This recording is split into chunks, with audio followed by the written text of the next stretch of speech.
Apologies for the intrusion. I'm Hugo. Let's just say I'm something of a collector.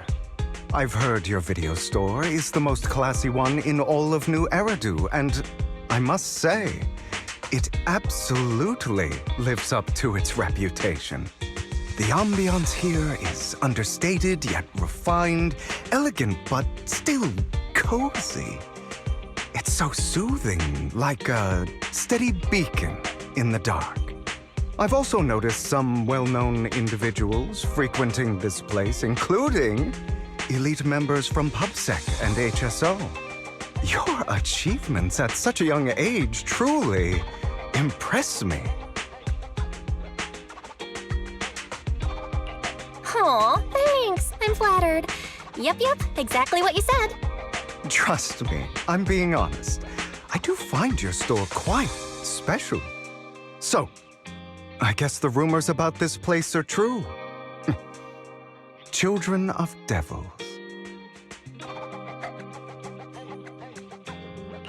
What are you talking about? I'm not following. Am I imagining it? Or do you seem really nervous all of a sudden? Children of Devils is an old movie I've been searching for, but it's so niche I can't find a copy in good condition. Or perhaps, did this movie remind you of something else?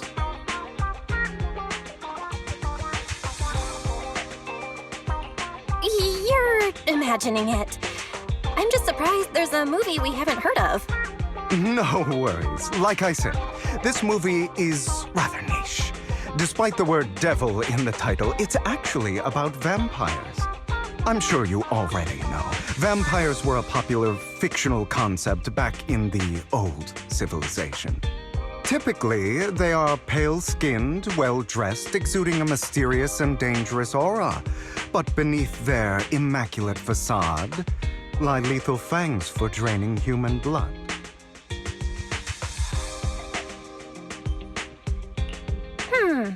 You kinda look like one. I'll take that as a compliment. Too bad vampires don't actually exist in New Eridu. Oh, and I don't feast on human blood. In fact, if anything, I'm hypoglycemic. Anyway, back to the movie. It's about a man who unwillingly turned into a vampire and after years of plotting, finally kills his evil father and ultimately dies in the process.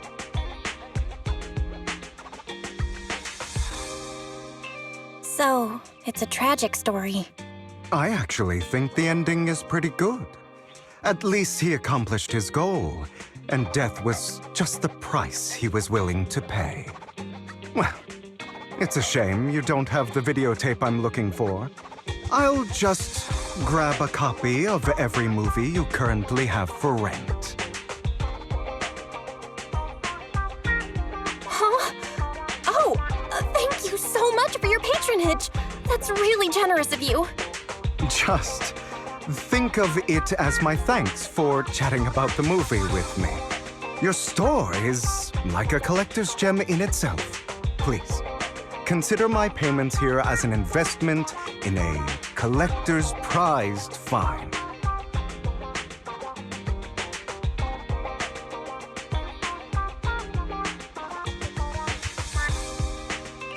Your definition of a collectible is pretty broad.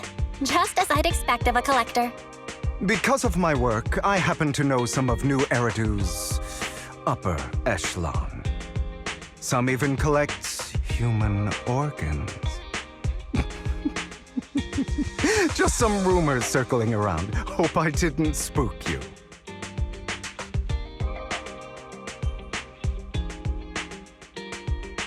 That's nothing. I've seen my fair share of crazy stuff. Guess I was worried for nothing. With so many high-profile individuals visiting here, I'm sure you're well-connected and experienced in various fields.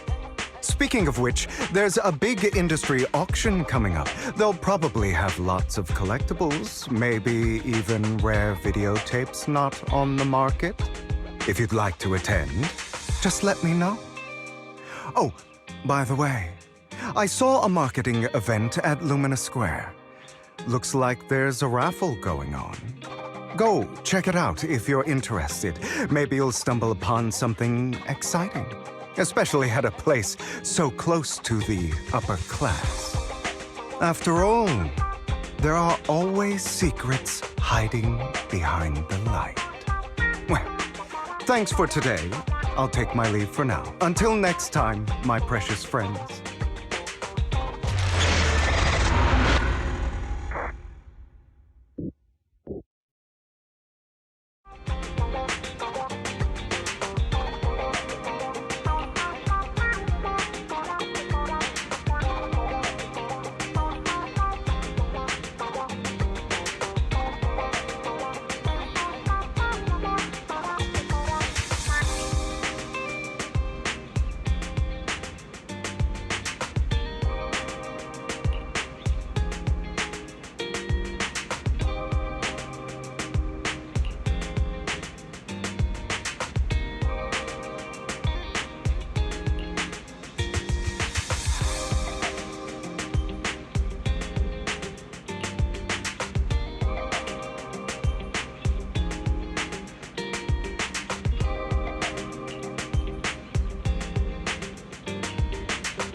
You there! Why not come try your luck? All sorts of prizes are waiting to be won!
arrogant. Maybe I should take a tougher approach with him. Quit the act. I've seen right through you. You may look harmless, but I know you have a secret identity. Your crafty skills have caused headaches for countless people. Not to mention, you're revered in your field. Everyone knows who you are. Your true identity is a member of the most infamous band of thieves in New Eridu, Mockingbird.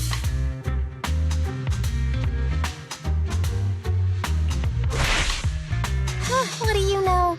My true identity is even more infamous than Mockingbird. What? You're even more evil than Mockingbird? No wonder you snatched my wallet. I know. Now might not be the best time to say this, but I'm genuinely curious about your true identity.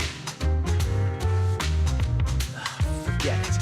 Clearly, you have no idea who I am. I'm Curtis Ravenlock. That's right, of the esteemed Ravenlock family from Tops. You'll face consequences for crossing me.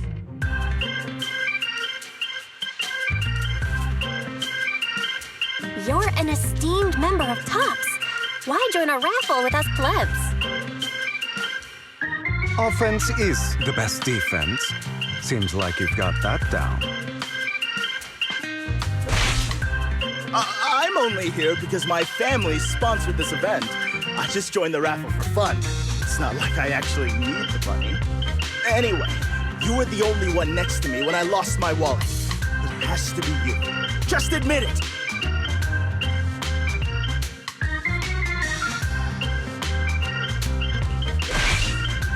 You've got it wrong. I didn't steal your wallet. I just happened to be standing next to you. Coincidence? Do you really expect me to buy that? You've been suspicious from the start. You're being too soft. You need a firmer stance with someone like him. In any case, my wallet is missing. It had a ton of Denny's, so someone's got to answer for that.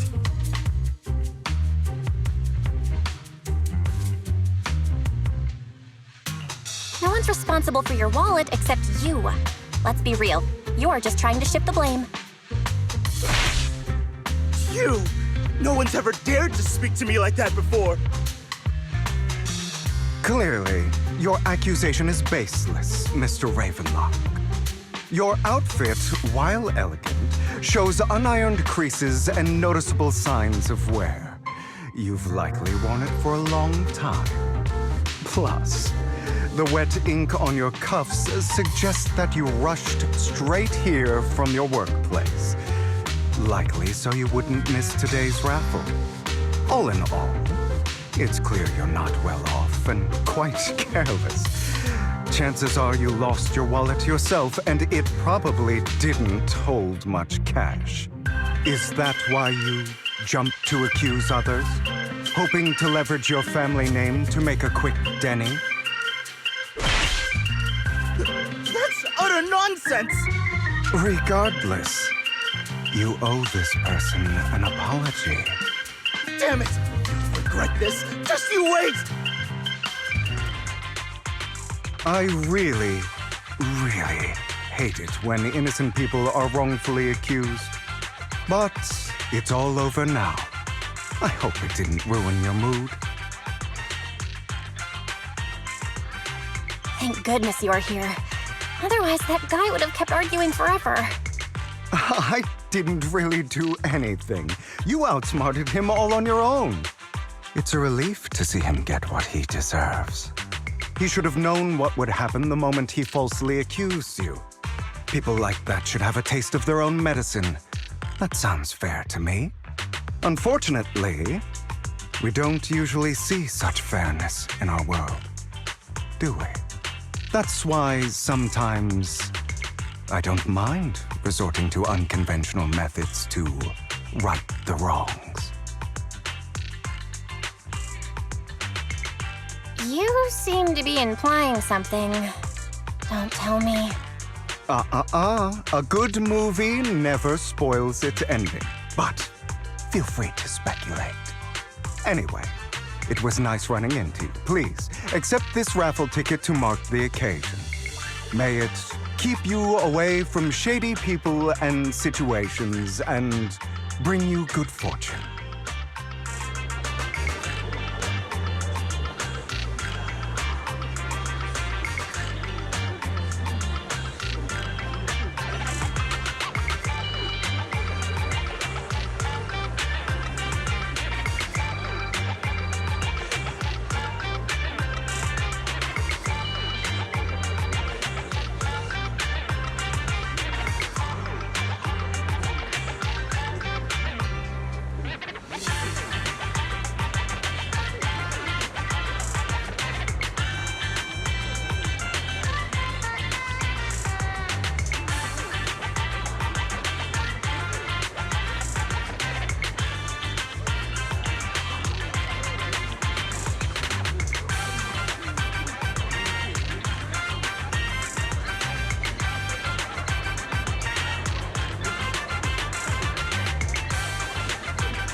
Anyone else want to redeem prizes?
They're here with me now, sir. I'm glad to have the chance to speak with you, young'uns. Helios Academy used to be a peaceful and comforting place.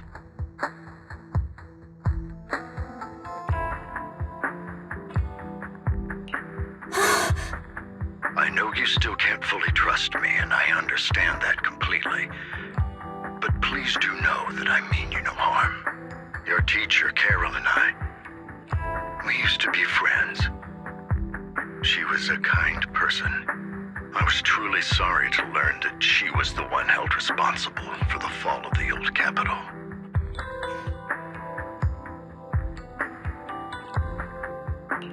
She was innocent.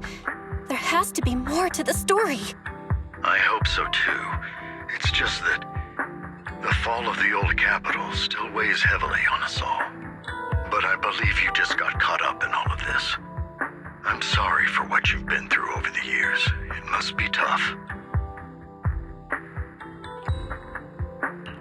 Sooner or later, we'll find the evidence to clear her name. Then I sincerely wish you success. The real reason I reached out to you is to tell you something very important. Something about your eyes. I stumbled upon some of the data Carol left behind. She spent much of her time studying ways to minimize the side effects of your eye implants. Teacher, she was always looking out for us. Yes, which is why I believe this was her final wish. As her friend, I want to see it through. Simply put, your eye implants are directly linked to your brain, and their functionality depends on your body's limits. As a result, the HDD system takes up a part of your body's capacity. This leads to certain issues, the most notable being that it suppresses your innate ether aptitude. I brought in a team of specialists to analyze Carol's data samples, and after some effort, they created a plan to upgrade the HDD system. After the upgrade, the HDD system will operate with significantly reduced power consumption, allowing for a substantial boost in your ether aptitude, or rather, a restoration to its original level. Do you mean that once the HDD upgrade is done, we'll be able to enter the hollows ourselves without EOS? Exactly. You'll likely experience some discomfort at first, but you'll get used to it over time. I'll have the specialists from Marcel Group continue monitoring your physical condition to reduce the burden on your body and help restore your ether aptitude more effectively. You're actually sharing such advanced technology with us? Thank you so much. No need to thank me. If anything, you should thank Carol. Furthermore, from what I've learned, the power within your eyes goes far beyond this. That's why I waited until now to tell you.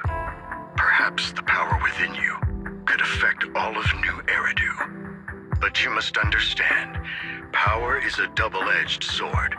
It can be used against enemies or allies. As the mayor of New Eridu, I must ensure everyone's safety.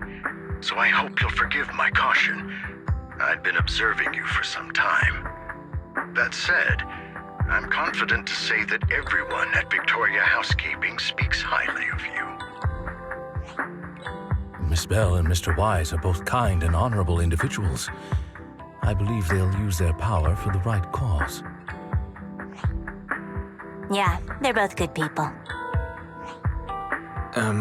Thank you for your kind words. Even though we have no idea what this power is. You're not just saying that to get our hopes up, are you? Of course not. It's just that I don't have much information right now. I'll let you know as soon as I do. Well then, I'll let Lycon assist you with upgrading the HDD system. Rest assured he'll guide you through everything. You should be able to follow him with your knowledge. If you would follow me.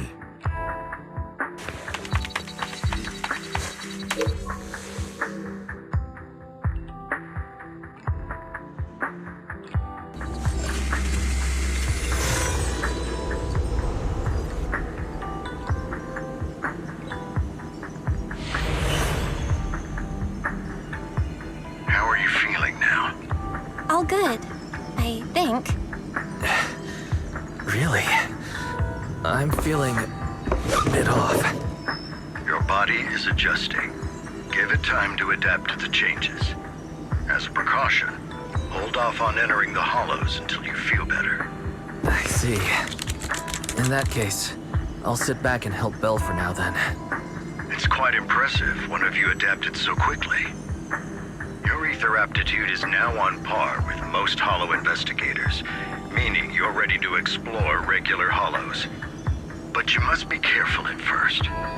Lycon, Ellen, why don't you two go along? One of the data piles in the hollow near the metro is malfunctioning, and we need a skilled proxy to address it.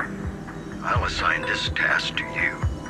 Of course, you'll receive fair compensation upon completion. Take your time in the journeys ahead. You've got plenty of time to uncover your full potential.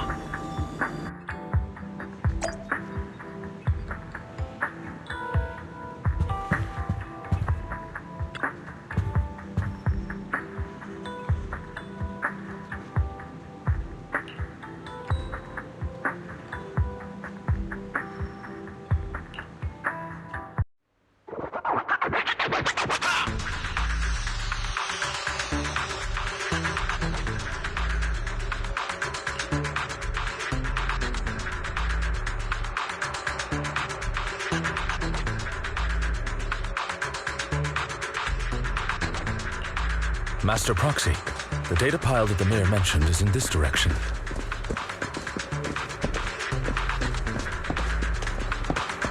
Let's keep moving.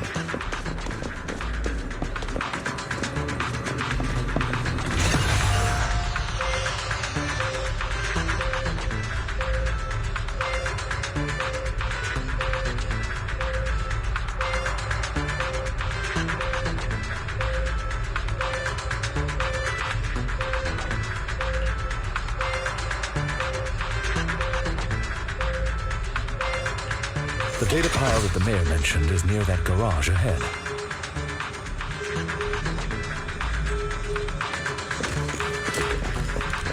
Let us make our way over.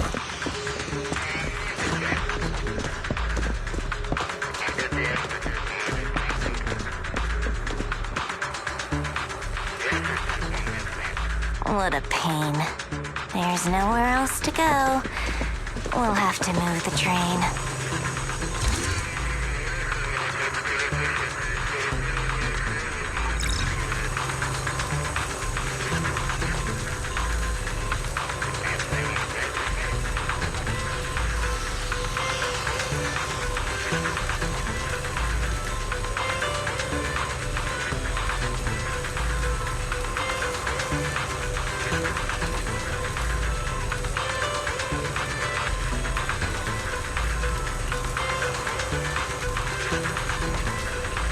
We should search for the passcode nearby to disable the laser, and then move the train.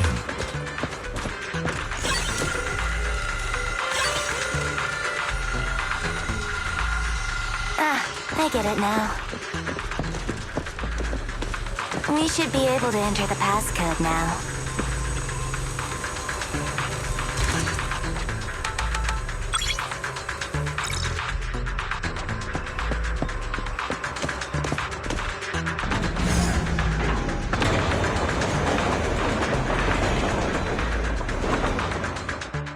How are you feeling now, Master Proxy? Fantastic! Never been better. I'm relieved to hear it. If you feel any discomfort, please let us know at once. Yeah, I'll carry you on my back if needed.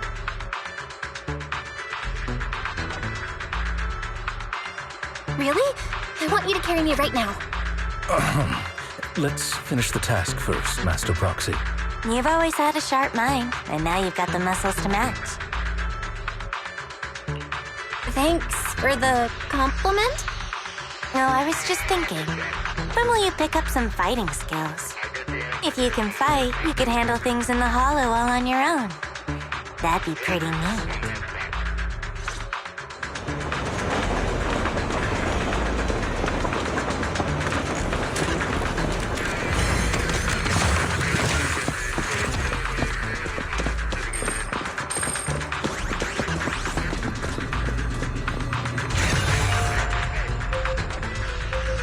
Master Proxy, the data pile is right up ahead.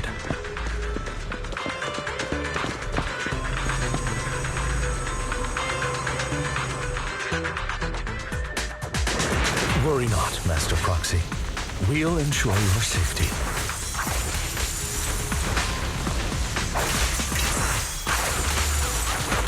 Thank you. Sorry, I still need you guys to protect me.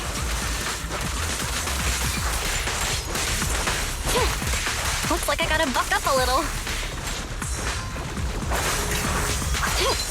Avoid it. Proxy, you don't need to...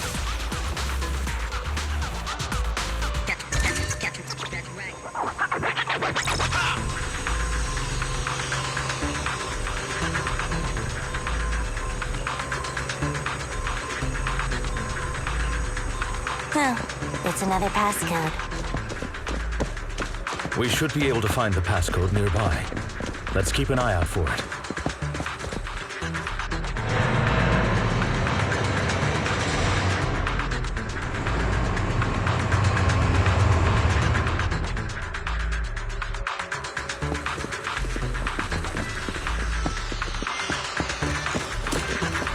Maintaining the data piles in the hollows requires a proxy with the utmost professionalism.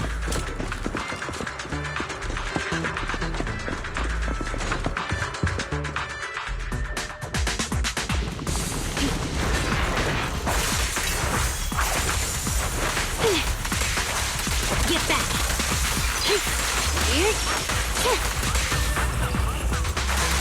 Get lost!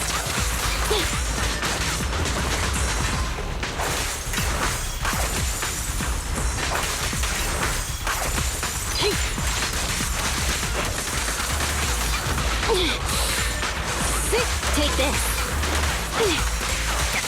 Get back. That's right.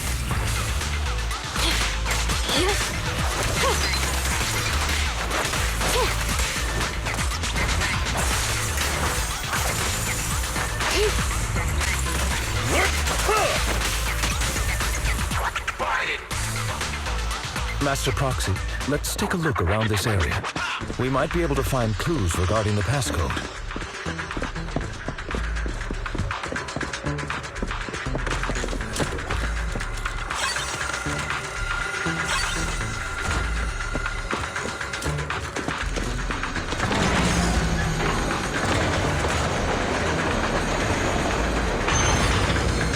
Proxy's moves seemed more fluid in that last battle. Master Proxy, this should be the second passcode.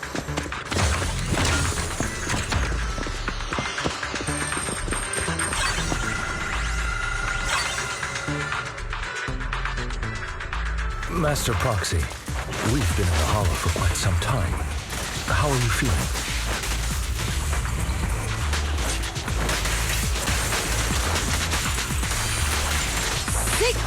Yeah, I feel fine. Nothing out of the ordinary. Incoming threat! That's good to hear. After all, this is the first time you've entered a Hollow since the system upgrade. Best not to overdo it.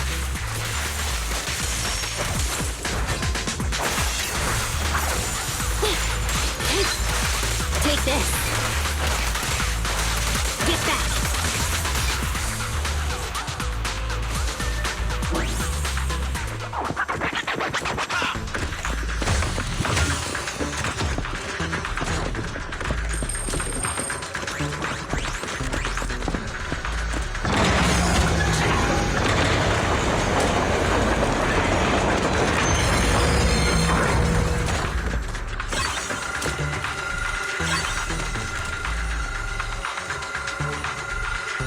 All right, that's all of them. Let us...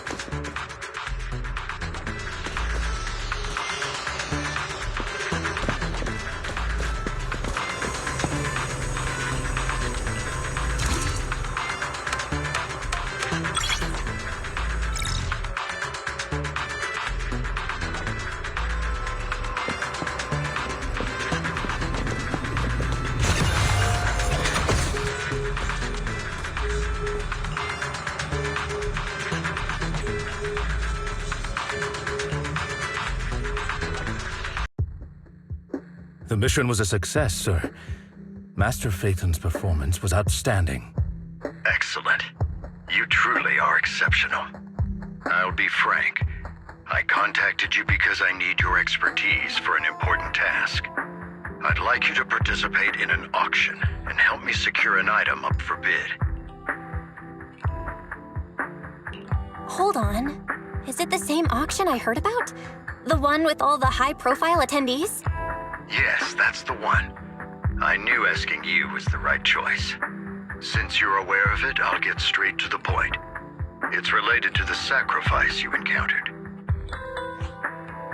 Sacrifice? Has it appeared again? Remember the sacrifice you took down near the construction site? Public security did some research after retrieving it. It turns out it can maintain its form outside the hollow and carries human genes. Within it, we extracted a mysterious core. This core possesses the same inexplicable power as the sacrifice, allowing it to exist without relying on ether. However, the core was recently stolen from the most secure lab in New Eridu. We suspect this is an inside job rather than an external theft. We searched extensively without success, until I saw the auction flyer. The core has been concealed within an auction item. So you want us to bid on it at the auction. But why us? The power of the sacrifice is highly volatile and destructive. We must keep it confidential, at least for now. And I, as mayor, am not suited to participate in the auction myself. Plus, I'm running checks on my inner circle due to the theft. Frankly, there aren't many people I can trust. Don't worry, the funds are covered, and Victoria Housekeeping will be assisting you. Of course, this hinges on one condition: your willingness to aid me. All right, we'll give it a shot. Thank you very much. I knew that I could rely on you. The only hurdle now is the invitation. It's exclusive to Tops, so obtaining one might take some time. I'll handle that promptly. I'll leave the rest in your capable hands.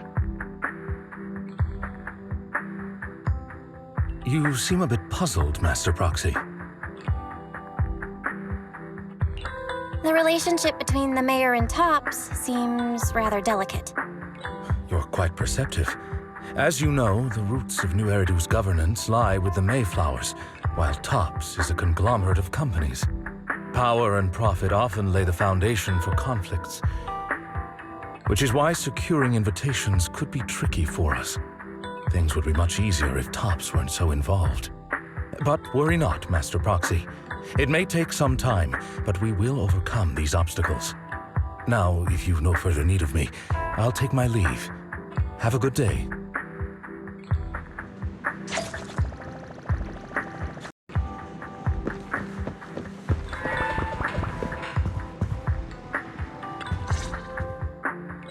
Didn't that collector Hugo mention if we wanted to attend the auction to give him a call? But he didn't leave us with his contact information. Odd, right? If he wanted us to contact him, why not leave a number? Did he just forget?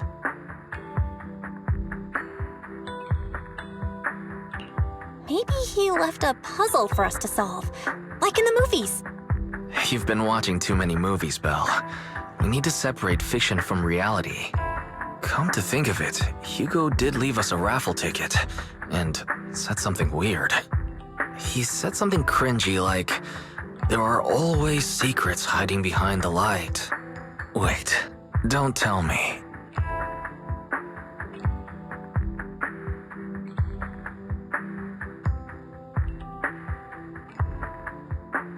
I get it now. This guy watches too many detective movies. Anyway, let's try contacting him.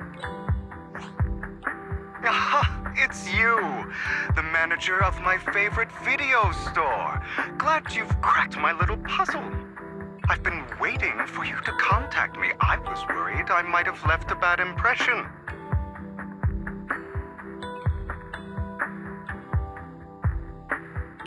Actually, I have a favor to ask. About the auction you mentioned. Could you secure 2 invites for us? Ah, so you'd like to attend the auction? I'd love to assist, but unfortunately, I have some tasks at hand. But if you two can help me with my current task, I should be able to find time to get the invitations you need. What kind of task? Is it something I can handle? Nothing too dangerous, I hope. Don't worry, I would never put you in danger. Let's discuss the specifics in person. I'll wait for you at Dew Gardening Shop in Lumina Square.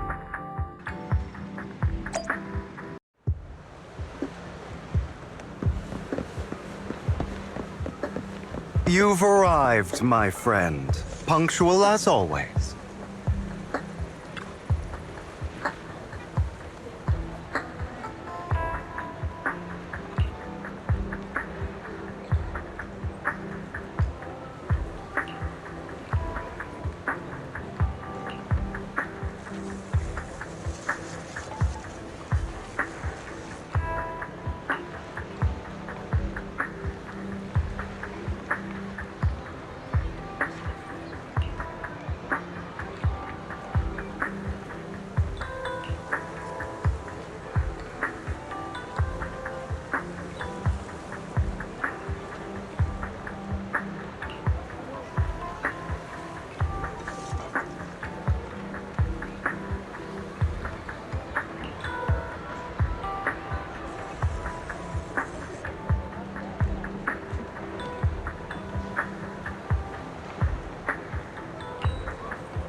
Another?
This time.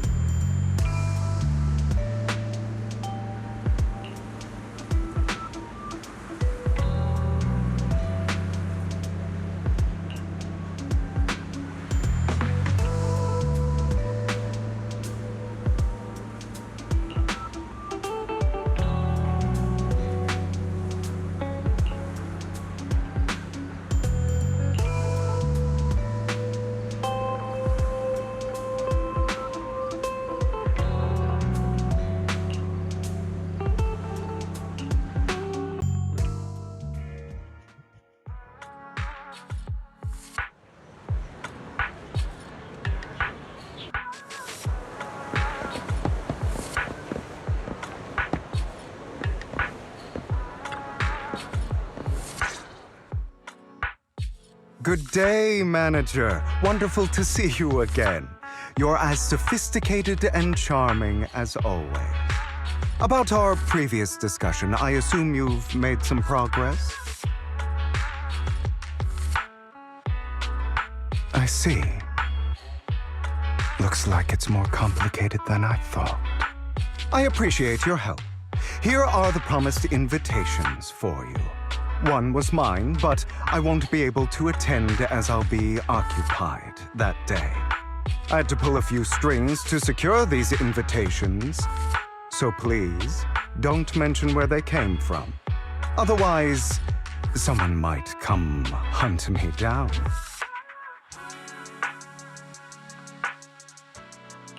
Wait, seriously?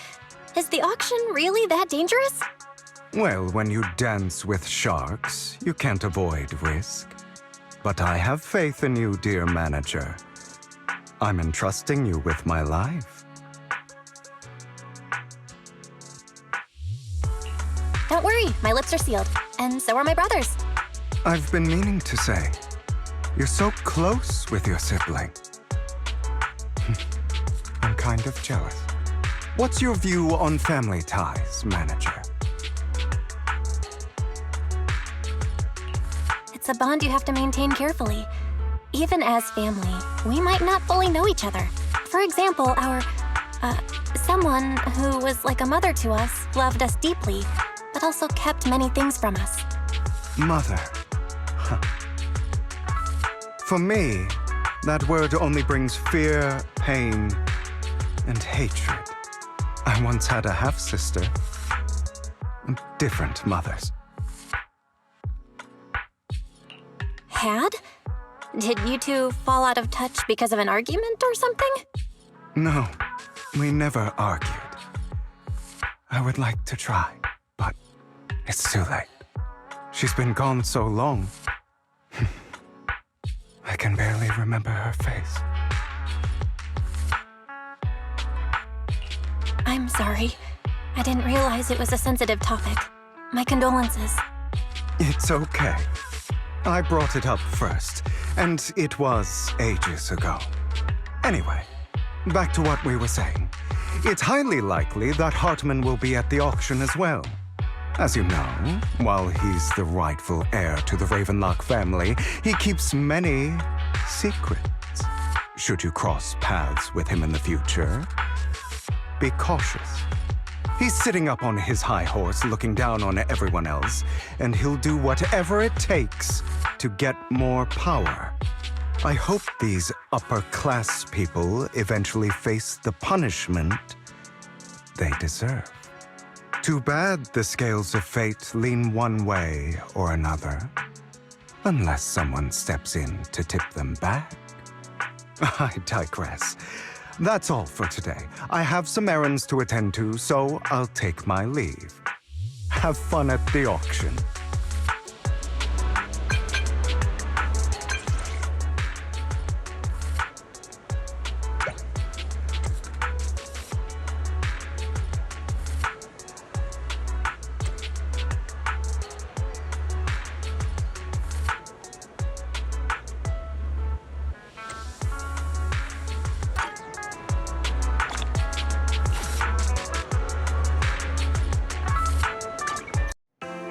It is a pleasure to see you again, Master Proxy. It's been a while.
shrouding the truth in a deep, enigmatic haze. Found you. Chosen one.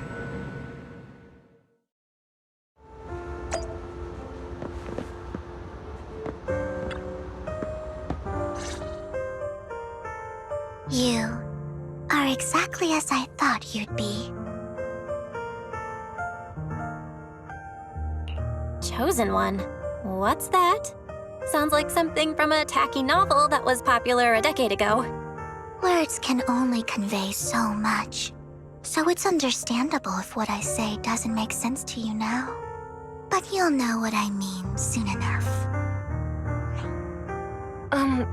Young lady, I know you might think I'm lying, but I'm telling the truth. That item was my late husband's keepsake, and I had to pawn it due to financial difficulties. But I can't bear to see it auctioned away to who knows where. I'd never be able to get it back. Please help me bid for it. There's a hidden flaw in that item. If you point it out during inspection, it will be withdrawn from the auction and returned to the pawn shop. That way you won't have to pay for it. In return, I'll offer you some compensation. It may not be much, but it's all I can manage. Please. Mom, please don't cry. Your story might be genuine, but your intention is not. Besides, this has nothing to do with me. Your misfortune is not my concern. Young lady, you don't look like you're struggling for money. How can you be so cold-hearted? I'm sure this refined individual here feels the same way. Huh? Are you referring to me? Yes, you! If you're willing, could you please... The auction is about to start. I'm not sure how you gained entry, but I'm sure you don't want to be driven out with your daughter. And you? Here's a little piece of advice. Don't let your sympathy easily sway you in an auction like this. Otherwise, you might get swindled. I'm Vivian, by the way. Pleasure to meet you. Dear guests, the auction will begin shortly. Please make your way to the venue.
He may be from the Ravenlock family, but he's been entering the lottery in secret. Maybe he's not as well off as I thought. Ugh, what rotten luck. I didn't expect to see you here. I won't back down this time.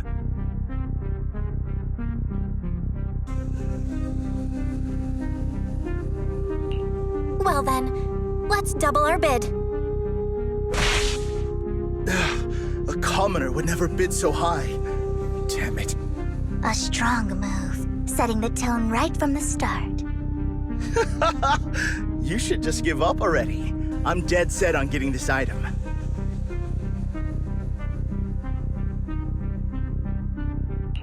Truth is, we've got a solid sponsor. Give up, because we're going to secure this no matter what.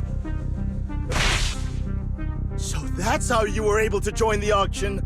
I knew there was something funny going on. Damn it! Am I really going to lose? Nicely done. I see you're getting the hang of manipulating your opponent's emotions at the bargaining table.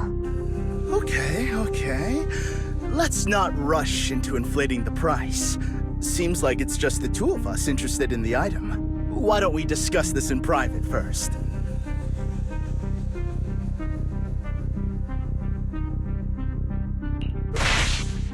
Let's make a deal. You can have the artwork, and in return, I want 30% of the transaction price in Denny's. 30%? That's outrageous! I'd sooner toss those Denny's in the river than hand them over to you! I admire your ambition, but you're being a bit too greedy. You're really stubborn, huh? Is it really worth arguing over such a small collectible?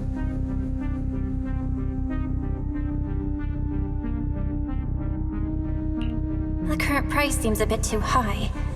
Maybe we should raise it even more. Are you for real? I had no clue commoners were so wealthy these days. Fine, all right, I'm out. Well done. It stayed at a reasonable price.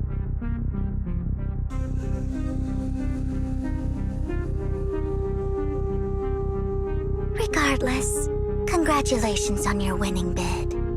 Though, in my opinion, its aesthetic style is a bit ahead of its time. But as long as you like it, that's what matters. After all, the true value of art is in the love people invest in it. The next item is truly exceptional. The final creation of a legendary artist, the only one of its kind in all of New Eridu. The artist's tale is quite fascinating.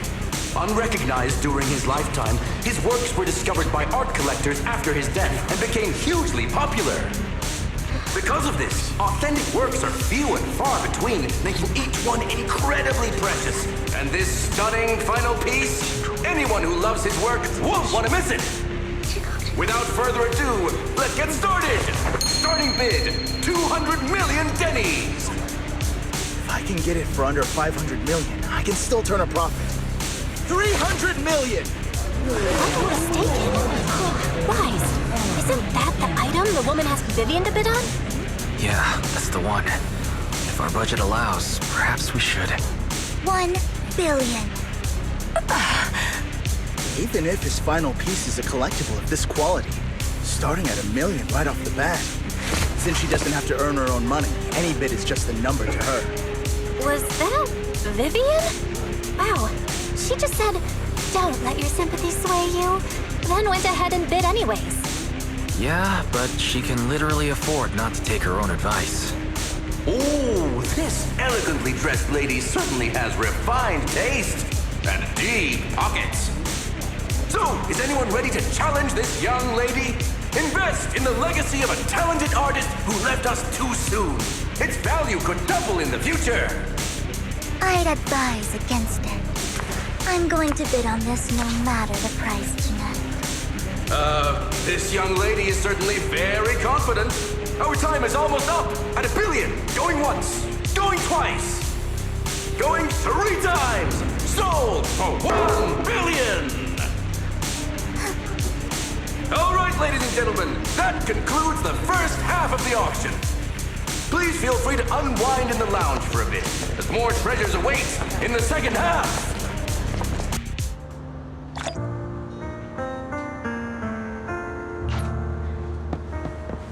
The coffee here is drinkable. Why are there so many unfamiliar faces around? I thought this was for regulars only.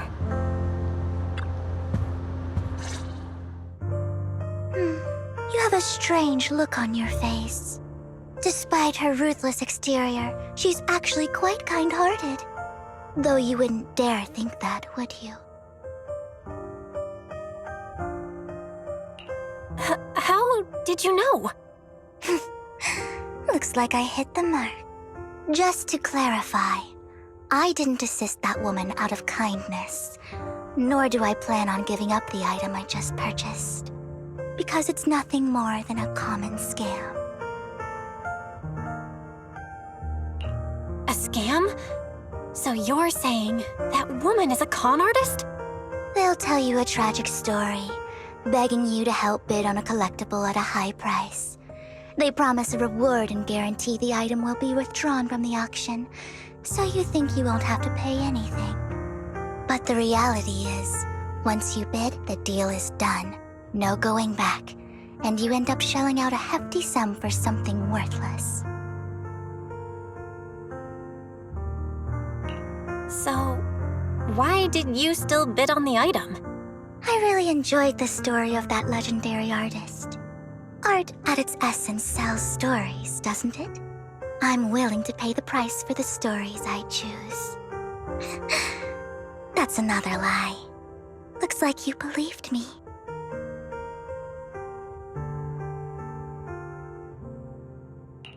How did you figure it out again? Let me give you another piece of advice. Appearances can be deceiving. People often mask their true intentions. Sometimes, what you can't see is the real truth.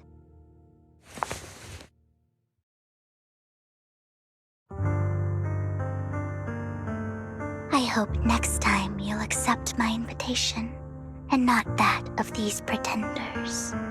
I'll see you soon, my friend of many secrets.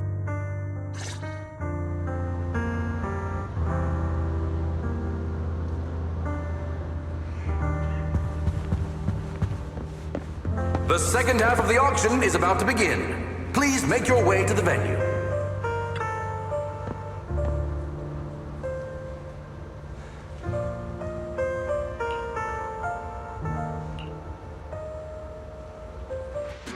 Ladies and gentlemen, welcome back! Up next in our auction is tonight's showpiece, the one-of-a-kind Robe of Heroes! Legend has it that, long ago, was a garment that only a hero could wear. What's truly fascinating is the unique gem embedded in the collar of this robe. It's unlike any gem I've ever seen. Almost magical.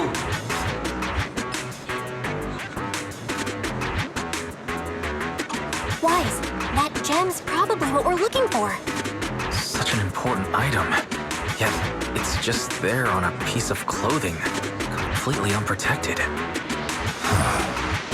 How gaudy. This auction sure is busy. There's people of all sorts, whether they belong or not. Robe of Heroes. What a tacky name. Nonetheless, I'll secure it. In the name of the Ravenlock family. Yes, I see it. Seems authentic. Of course, I'll keep an eye on it.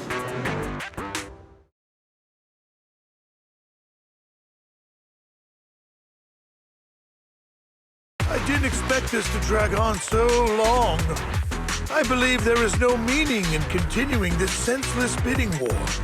Frankly, wasting time irks me more than squandering money. So, my friend, let's cut to the chase. What did you have in mind? This man is pretty shrewd. Maybe I should match his energy.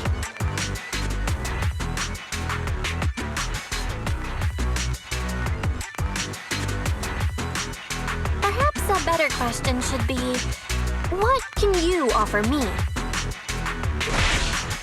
The ball's in my court now. Good. I enjoy conversing with people of sufficient intelligence. There are more antiques in this auction than just the robe. Why rush into this? You might find something else you prefer. Actually, I know the secrets of that robe. Really? So there is something more to the robe. Our opponent seems quite astute, Master Proxy. Let's avoid anything that might raise suspicion. The Ravenlock family always gets what they desire. If you have any doubts, feel free to ask around. What a coincidence! I, too, always get what I want. You're quite confident. You know when to stand your ground. Well done. My time is valuable, my friend. I've already lost a significant amount of Denny's talking to you. If I offer you a token of appreciation, let's say a hefty sum of Denny's, would you consider backing out of this bid? Don't try to bribe me. I don't need or want money. For once. You're quite persistent, aren't you? It's been a while since someone dared speak to me like that. All right, since I can't sway you, we'll have to settle this with our financial power. But let me be clear. No matter how high it goes, I won't back down. Oh no. Though the mayor gave us a huge sum of Denny's, I have a sinking feeling it won't be enough to outbid this rich jerk.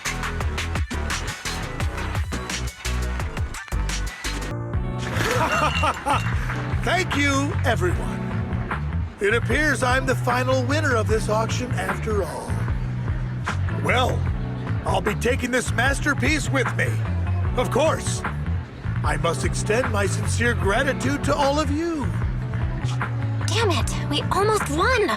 Ugh, Denny-grabbing jerks. I got a message from Hugo. He wants us to... look up? What happened?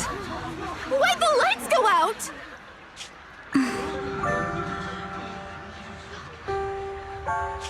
What's going on? The power went out?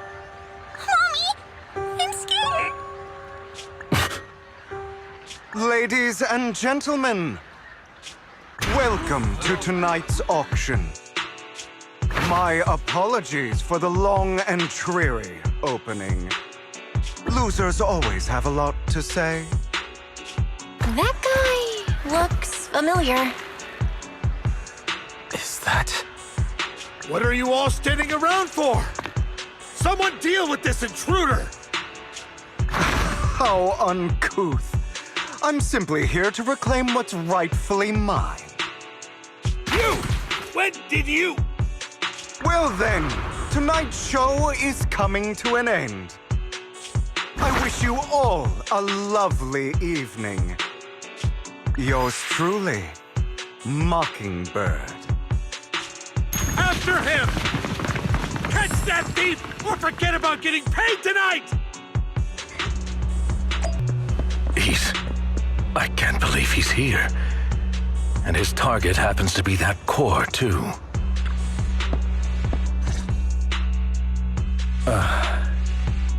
Forgive me, Master Proxy, but that... Mockingbird and I have... history.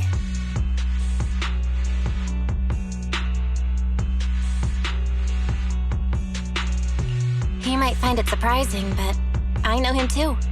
You do?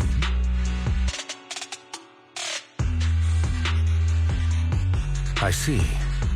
So that's how you know him. Years ago, we founded Mockingbird, the Phantom Thieves Syndicate. Things started off well.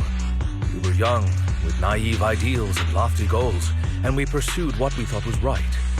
But one night, that all changed. There may have been signs of what was to come, but no one noticed them at the time, or perhaps we chose to ignore them. Eventually, I left Mockingbird and accepted the olive branch extended by the mayor. The separation was, shall we say, less than amicable. And my dearest friend became my sworn enemy. Master Proxy, if I may ask, what do you think of Hugo?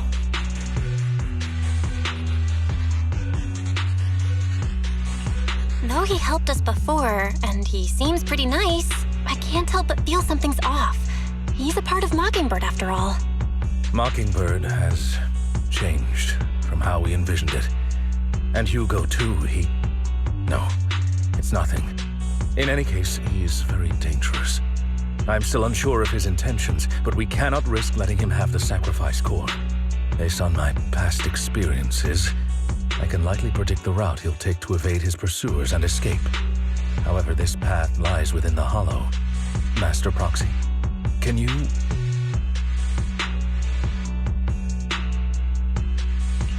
Let's head straight there. I'm feeling super strong right now. Very well. Please, follow me then.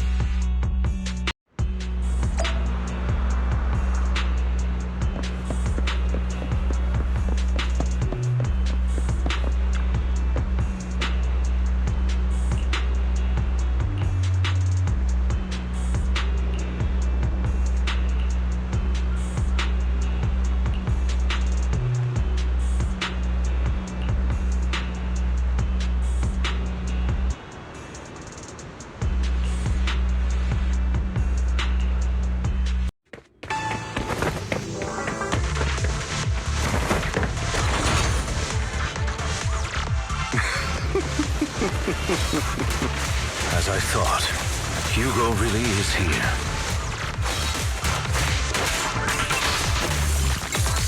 When we were still working together, he would often choose routes that were difficult to attack, yet easy to defend. Be gone! Master Proxy, the layout of the port is complex. Ethereals may jump out from any corner.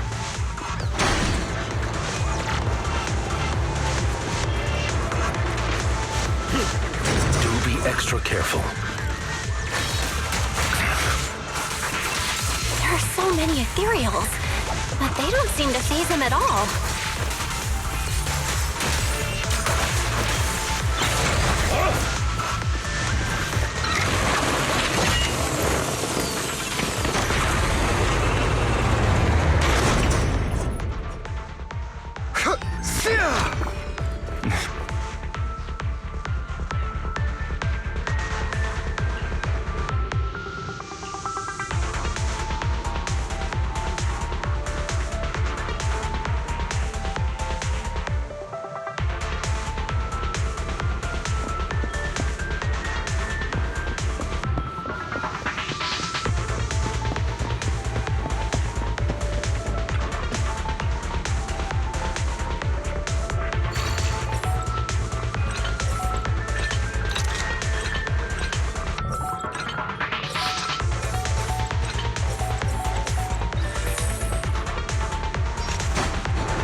Careful, or you'll get hurt. This. I'm not going to let you have your way.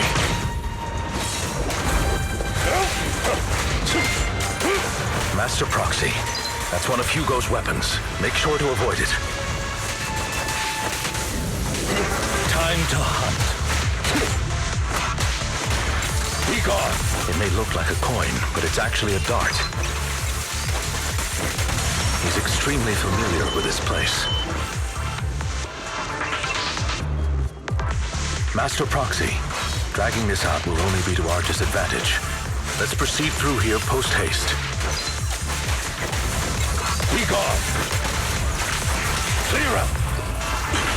What the? Stay calm now.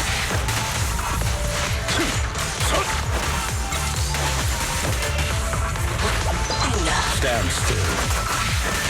The mechanism here isn't damaged. It's still functioning normally.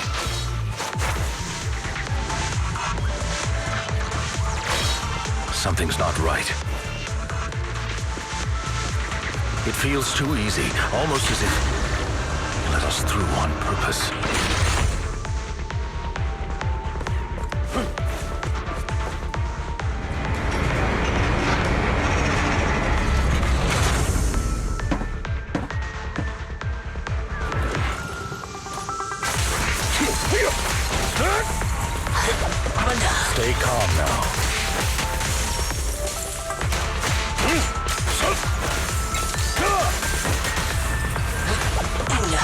Stand still.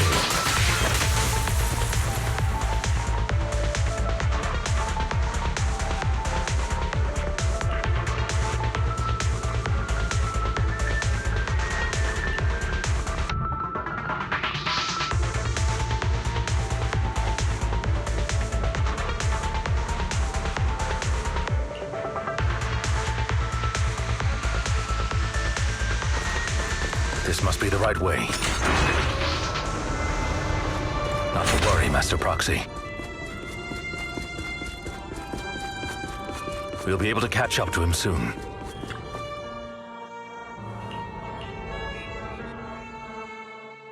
It should be this way.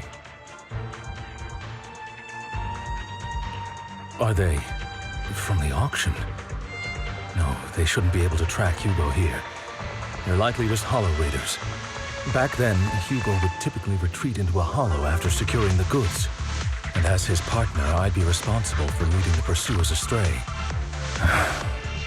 I'm unsure if he has a partner now, or who they might be if he does.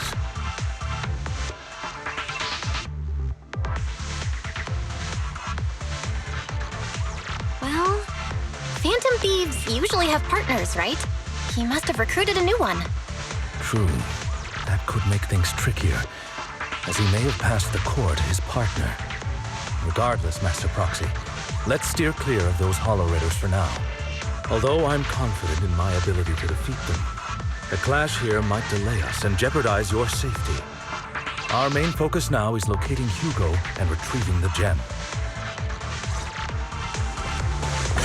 Evade, now!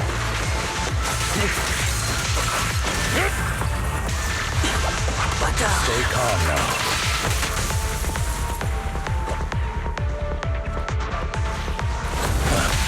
Amateurs. Stand still.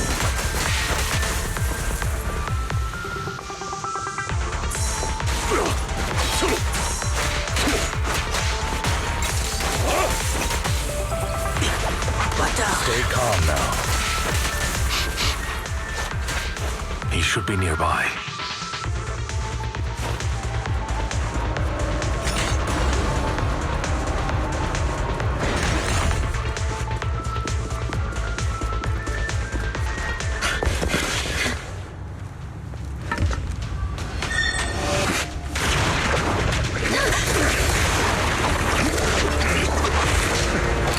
Long time no see, traitor.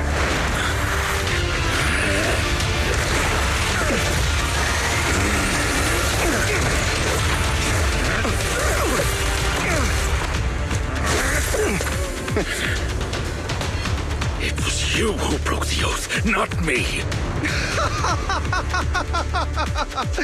You haven't changed, pompous and self-righteous.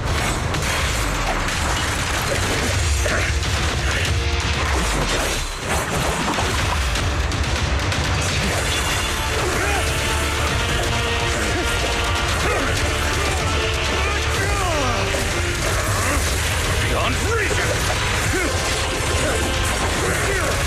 Both of you!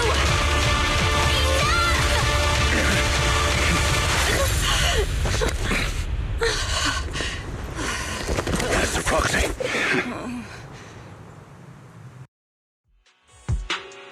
Are you all right, Master Proxy? Any injuries? I'm fine. I just forgot I wasn't Eos. I thought your attacks would just go over my head. I'm not used to being this tall, I guess. Rest assured, Manager, my blade has always been steady. I'll never point my weapon at my allies, especially not you. As for that oath, he has no sense of control in the heat of battle, even turning on his own comrades. I'd thank you not to spread lies. What? Are you denying it? I merely spoke the truth, didn't I?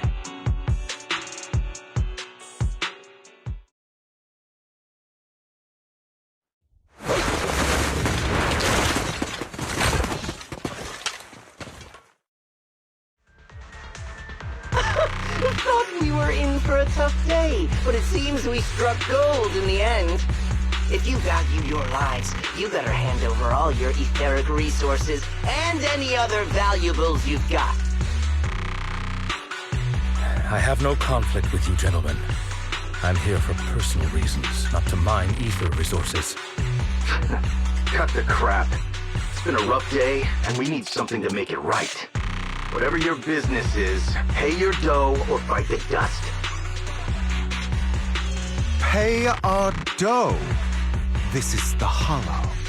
You're not claiming this Hollow as your own, are you? Not even the current mayor of New Eridu would dare to make that assertion. Am I correct, Mr. Mayflower Watchdog? You sure have a mouth on you, pretty boy. Don't push it. We've buried idiots like you in the Hollow before, and soon you'll be joining them. I'd urge you to reconsider. Huh? Unfortunately, your kind advice has come too late. They've already worn my patience thin.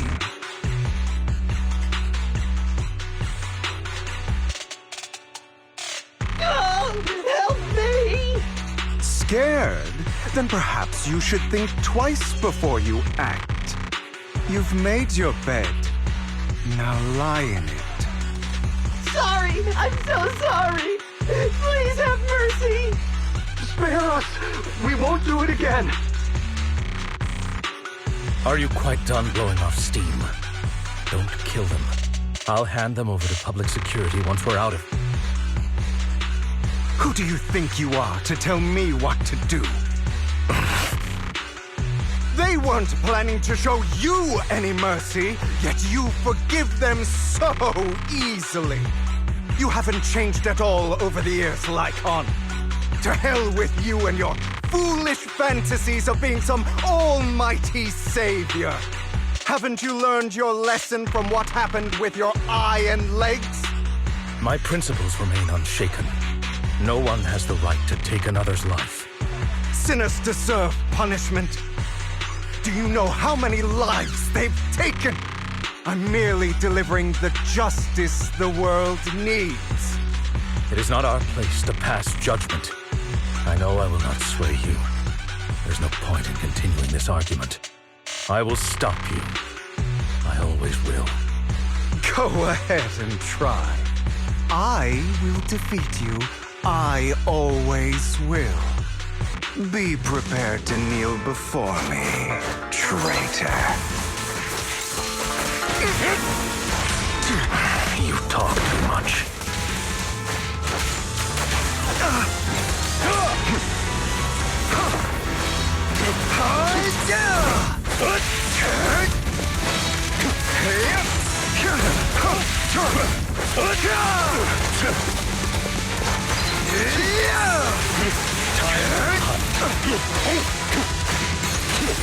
Beg for mercy.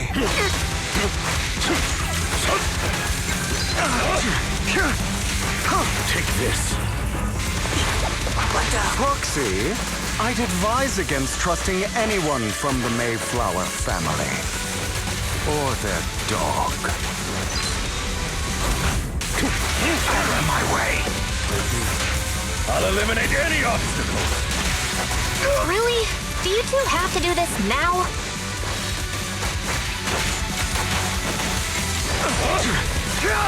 My apologies, dear manager, but I'm itching to teach him a lesson.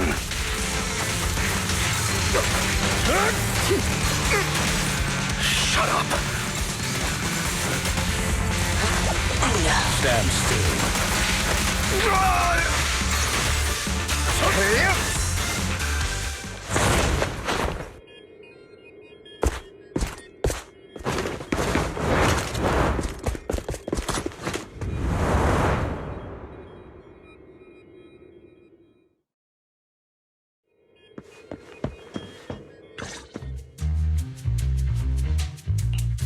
Worry not. Mastery of my skills will come in time. But there's something more important I would like to teach you. Something about faith. Does a phantom thief even need faith? Of course.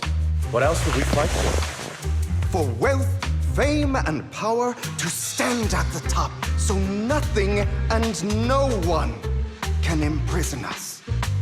Isn't that what everyone desires? Or perhaps, by faith, do you mean something asinine and empty, like justice, dreams, or friendship? Hilarious. Grow up, Lycon. It's time to let go of your naive fantasies of being some almighty savior. You just don't get it. All right, enough squabbling. What I'm trying to teach you is very simple. I may not walk the path of justice, but I do not walk the path of evil. There's too much injustice in this world, and there are times when it becomes necessary to right those wrongs with unconventional methods. Taking lives, however, is out of the question. Life is a precious gift, one that nobody has the right to steal. No one should have the authority to judge whether another lives or dies. Keep that in mind. I will.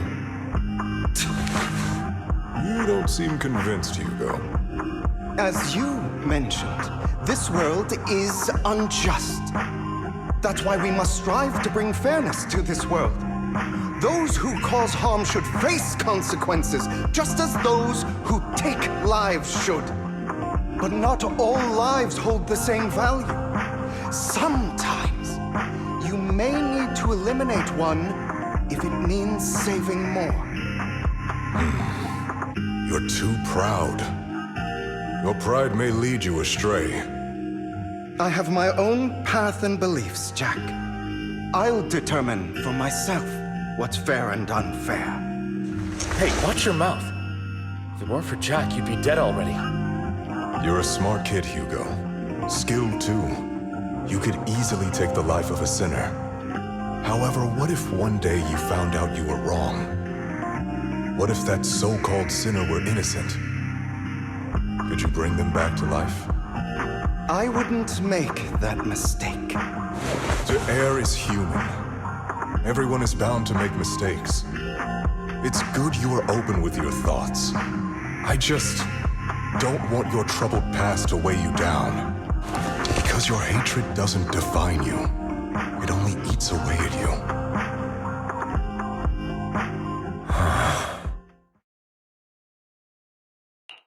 What's wrong, Lycon? You've been quiet for a while now. My apologies, Master Proxy. I was just reminded of some past memories. Before Hugo and I founded Mockingbird, we had a mentor, Jack. He took us under his wing when we were in dire straits, imparting his skills and life lessons. But Hugo didn't agree with his viewpoints. Perhaps our paths were always fated to diverge. Okay, I'll admit. I've been itching to ask. Why'd you two split up? Mockingbird, faced numerous triumphs, but also setbacks. And one of them was a disastrous one. Hugo. You... Was this you? All this? So what if it was? Gone crazy? Have you been planning this all along? You'd bury all these lives in the name of vengeance? They deserve to die. Especially my so-called father. I should have killed him a long time ago. A really long time ago. You know what, Lycon? There's some people whose only purpose in life is to bring more suffering into this world. Sometimes murder is what brings justice back into this world. And for that, I must stain these hands in blood. Enough! I can't trust anything you say anymore. I'm leaving Mockingbird, now!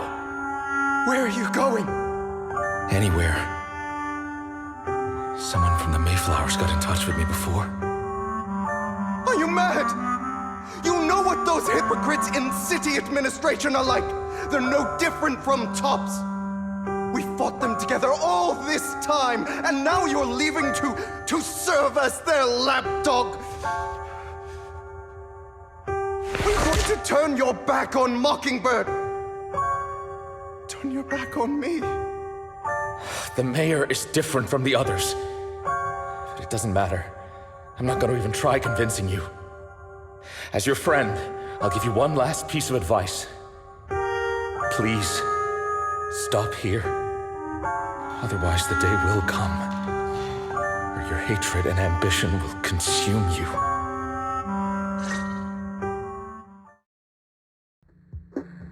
My apologies, Master Proxy, that you had to hear such an unpleasant tale. Hugo came from a powerful family, and his relationship with them was always strained, especially with his own father. So much so that Hugo wanted to personally put an end to him. After shouldering a mountain of injustice, Hugo ran away from home. That's when Jack and I met him.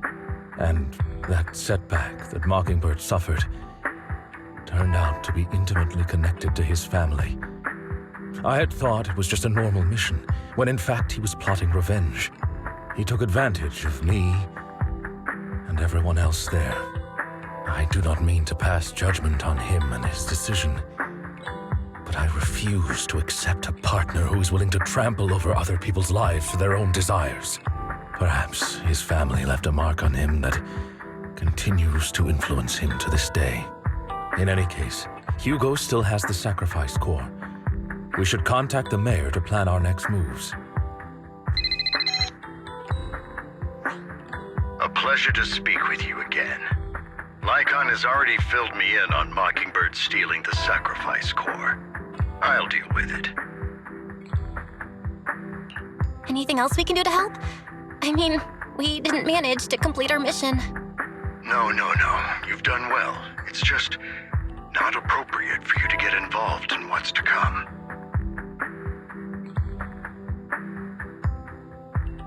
We've been through far more dangerous situations. Plus, we've dealt with Mr. Mockingbird before. So maybe we could help you. Really, I appreciate your kindness. It's just... Very well. Seeing as you're all people I know I can trust, I'm going to be frank. Not long ago, I received a letter declaring criminal intent. Sir. Lycon, I know you don't want to place them in danger. I feel the same way. However, I believe they deserve to know the truth. That letter threatened to use a sacrifice to take vengeance against the entire city of New Eridu. What do you mean by vengeance? I believe the person, or the organization, who sent the letter is planning to use the sacrifice to mount a large-scale attack against the city. Everything we've uncovered so far seems to support this hypothesis. As you know, the sacrifice's true power is a mystery and cannot be controlled if anyone attempts to use it as a weapon. This is no small issue. If this gets out, it'll send the public into a panic. Please promise me you'll keep things confidential. Then let us help out. We can do our part too. But it's like I said before, it'll be too dangerous for you. Whichever way you look at it, you're still citizens of New Eridu, and as mayor, it's my duty to protect you. Plus, Carol would be furious with me if I put you in danger. If she were still around. Anyway, I'm not at liberty to discuss this matter any further. Please rest assured that we will handle things properly as the administrative authority of New Eridu. That's right, Master Proxy. Please trust us. So that'll be all for today. Goodbye for now.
have to work overtime to finish this mission report. You're here!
Today's training.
All right, let's get started.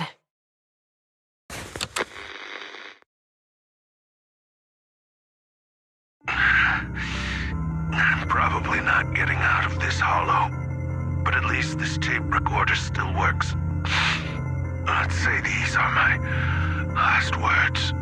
I gave away my anti-corruption equipment to save those civilians, so I'm not in good shape. Unfortunately, we came up against a horde of ethereals right after that. I rushed over to fight them off and tried to save the civilians, but in the thick of all the fighting, I turned back and realized that I was somehow alone. Nobody was behind me. Luckily, I managed to defeat the ethereals, but the wounds and corruption I sustained in doing so should be fatal. I don't mean to cast the blame at all here, and if any of my colleagues ever pick up this cassette, I hope that nobody is ever held accountable. It's just human nature. It's normal. I just have a few regrets. Oh, what's that over there?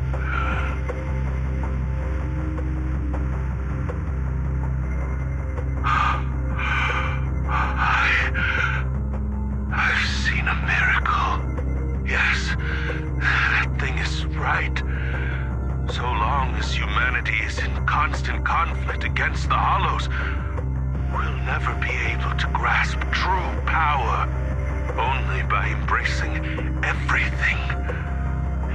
It's the only way. Only by embracing this power can everyone survive. Oh, Creator, please grant me this!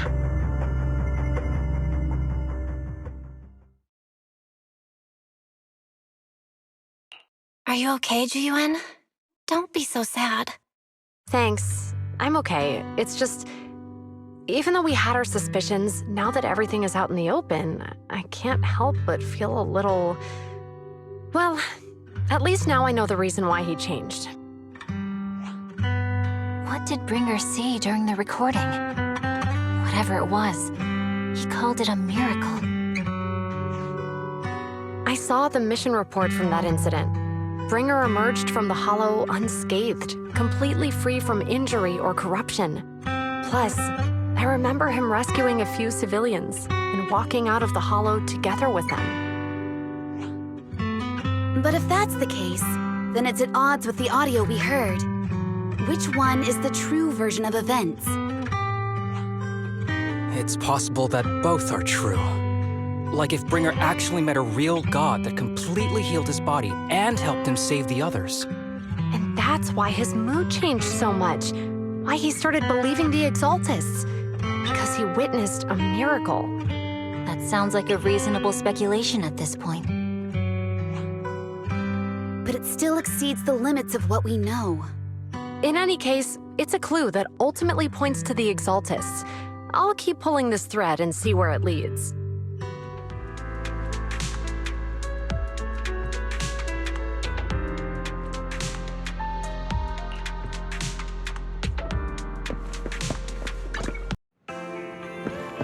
I've been waiting for you for quite some time. We meet again, Master Proxy. I imagine you've already managed to gain some info from the conspirators. About some people who wish to use sacrifice to launch an attack on New Eridu. How do you even know about that? I only just found out myself. Because I've been watching you this entire time. I know many things. But unlike those hypocrites, I'm willing to share info with you to show my sincere hopes of working together. I need to find Bringer's belongings. Bringer's belongings? Did he even leave anything behind? Oh, he did. I have complete confidence in my intelligence network. All the more reason for you to work with me. You've probably already guessed, but what Bringer left behind will be crucial for cracking the alleged sacrifice attack. Find it, and we'll finally know what they are after. Who do you mean by they? The Exaltists, of course. They're always lurking whenever something related to sacrifice comes up. Actually, the Exaltists and I, we have a bit of shared history. But no more than that until you officially agree to work with me. I'm still not sure. What's not to be sure about? We both share the same goal, and I won't harm you. By the way, might I ask, you're not proficient at in-hollow combat, are you? Nope, I can't fight. As I expected. Not to worry. You're an invaluable proxy. All I require is for you to guide me. I mean, not even my darling Lord Phaethon can fight in the hollows. Hang on. What did you just say? Your darling Lord Phaethon? That's right. The best proxy in all of New Eridil. Lord Phaethon. Don't tell me you don't like him.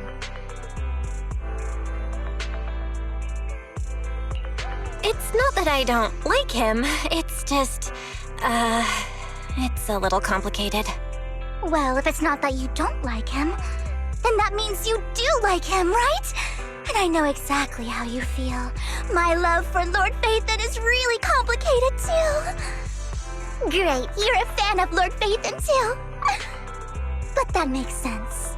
All of New Eridu ought to be fans of Lord Phaethon.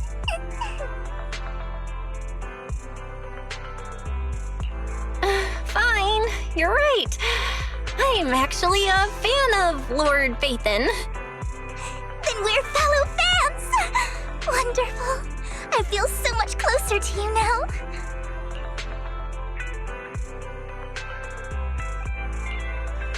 Oh my. Once I start talking about Lord Phaethon, I just can't help myself. Look at the time. I suppose that's all for today then. I'll be in touch with more news.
Proxy, you're here too.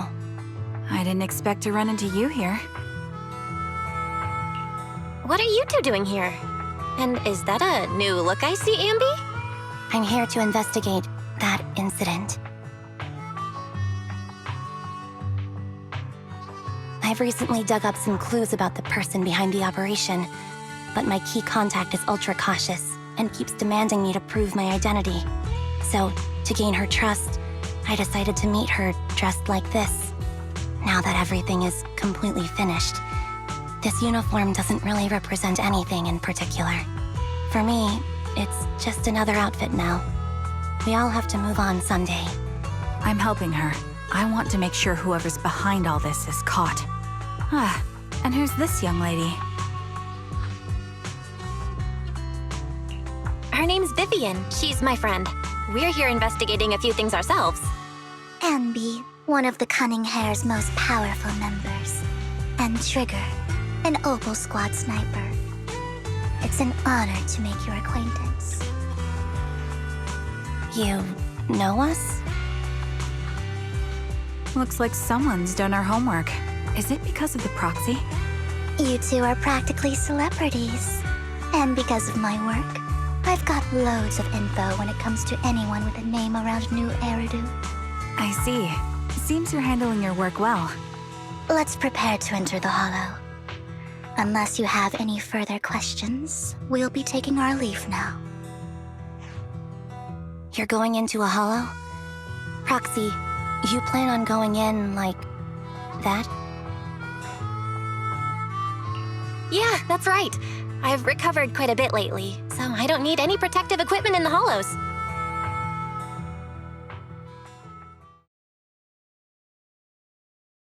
Huh. Aren't you that lady from before at the auction? Hello. I didn't expect to see you again, young lady.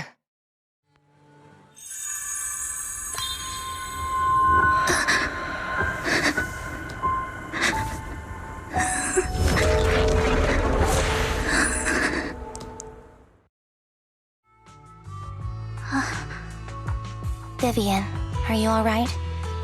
You look depressed. What's wrong, Vivian? Are you feeling okay? It's nothing. I just drifted off for a moment there. So then, what are you doing here? Don't worry. I'm not here to scam you. I'm waiting to meet someone. Don't tell me. You're my contact for intel? That's me. Ambi from Silver Squad, I presume? Pleasure to meet you. All right. I'm going to exchange some information with Miss Ambi here. So if you'll excuse me.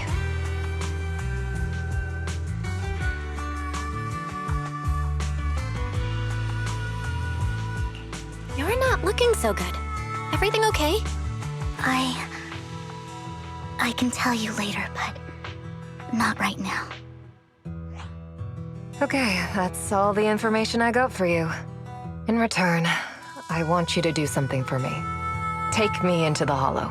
I left something very valuable inside. I have to find it. Seeing as we were just about to go in ourselves, why not join us? It's fine by me. But didn't you say you were investigating something? It's fine. There's no rush. Right, Master Proxy. Huh? Yeah. There really is no rush. Sure, let's all go together. It'll be safer with more people and we'll find your missing item more quickly. Thank you.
Save your strength, Andy.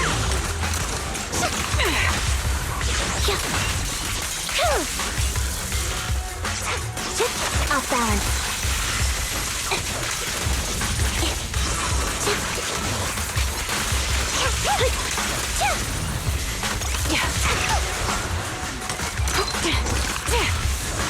celebrating. The melody of combat. Support in position.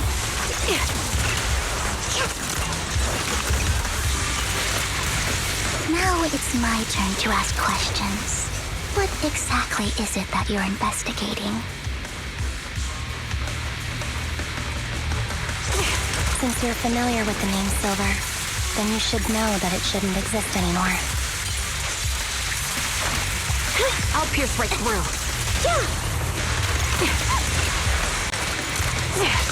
Attacking from our blind spot. What I'm investigating has something to do with it. The target's weary. Ether vision activate. A sound strategy. Wide open. Show no mercy.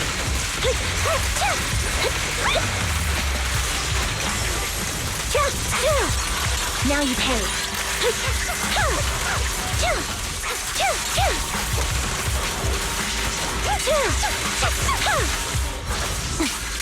Loyalty. You're in my sights. Quick shot. Proxy, let's use that fissure to head to the next location.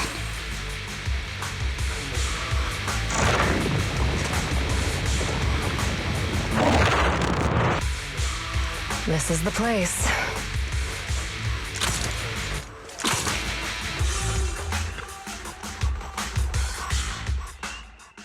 So, what is it that you're looking for? A ring. I was excavating ether here before and accidentally lost it somewhere. Please, could you all help me find it? It has to be somewhere among all this stuff here. Sure, I'll start looking. I'll go with you. I'll stay here with her then. Thanks, but you don't have to worry about me. Go ahead and accompany the others. I'm sure it'll be faster that way. And sorry for wasting your time like this. I know it might sound strange, but I'll be so happy if my daughter grows up to be capable like you.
There's leftover food here.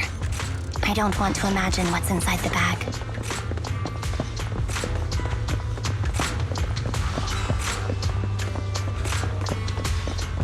Neither do I.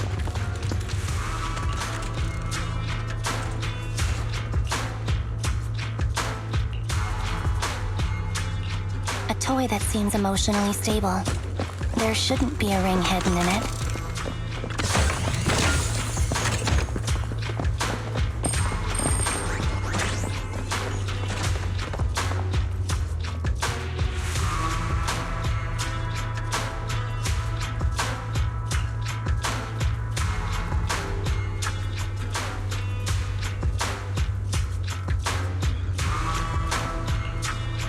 It's a fancy lunchbox?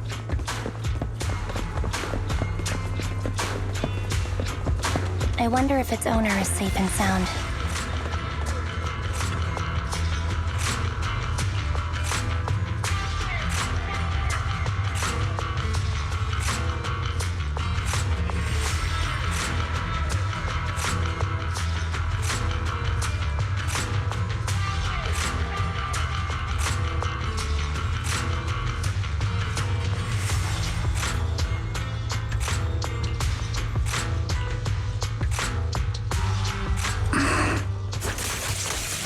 What's wrong, Vivian? You've seemed worried for a while now.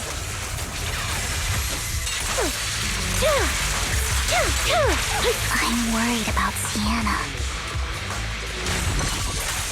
Her location should still be safe.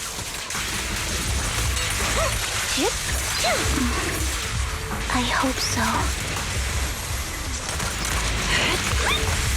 Recalibrating.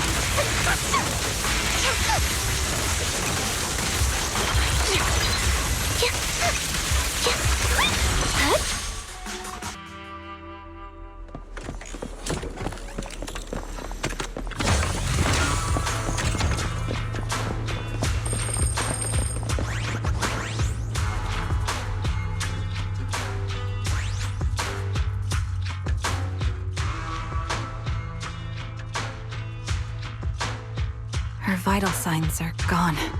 What happened? I guess this was her final scam. There's one thing I must remind you. Your time is running out. I'm not sure how you can tell, but you're right.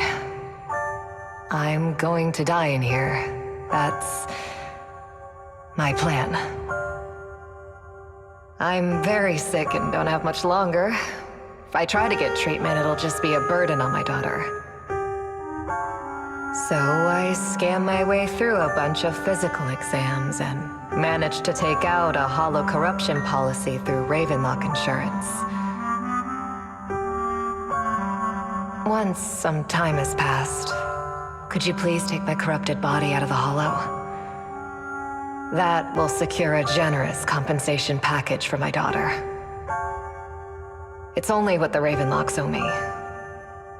A pity, yes. But it's the only way I can squeeze it out of them.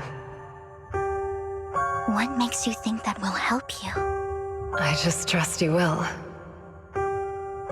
I'm just awfully sorry you had to get involved in this. But it's something I must do. I have to leave something behind for my girl. I have to give her a chance at life. If it's okay, could you also please pass a message to Mira for me? Tell her, don't worry. Even if Mommy's body is corrupted, withers away, and turns to dust, my love for you will always be there. Thank you. You're a good kid.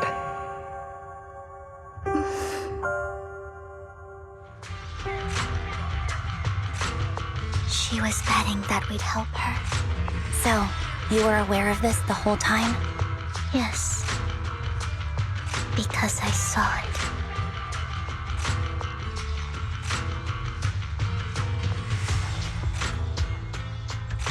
You might not believe me, but I've had this ability to see the future since I was a little girl. But the things I see are always something bad. Plagues, deaths, disasters. That's all I've ever been able to see. It's all that kid's fault! She's seriously jinxed. I always try to avoid her. Otherwise, she'll say something rotten that ends up coming true again. Prophecies, she says. Like she's not the one bringing the bad luck upon us. It wasn't me. I didn't do anything. Sorry. I'm sorry. What good is saying you're sorry? Things like this keep happening every time you open your mouth. How unlucky. She shouldn't be here. Nobody wants her around. If only she would just disappear. I just wanted to warn you all.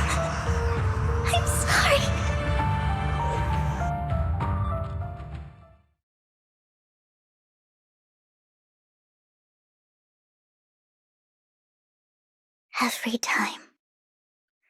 Every time it's the same. In the end, there's nothing I can change. Sometimes I even wonder whether it's me predicting these things, or if my very existence is manifesting these calamities. Vivian, it's not your fault. You were just trying to be kind and warn them about impending disasters. I can tell it's never been easy for you. Thank you. No matter what. I just hope she finally gets to rest in peace. I hope no misfortune, whether I foresee it or not, ever happens to anyone.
Proxy, do you believe that the future can be changed? In my memories, this has happened countless times already.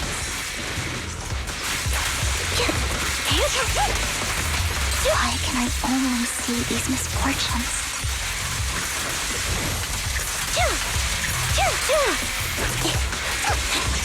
Why can't I even have a sliver of happiness? Get behind me! Ether vision activate.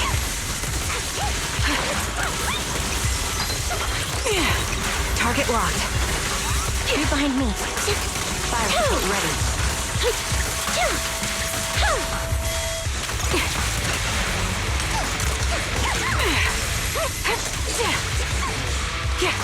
Recalibrating.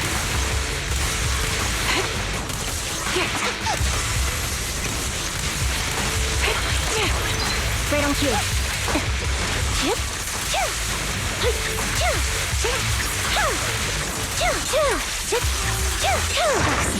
The fissure that we're looking for is up ahead.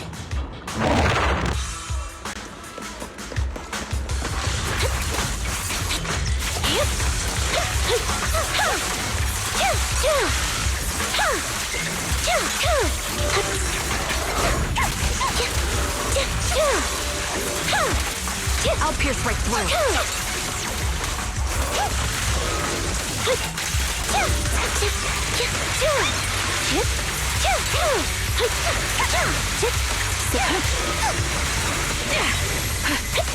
Supporting position. The target's weary. Ether vision activate.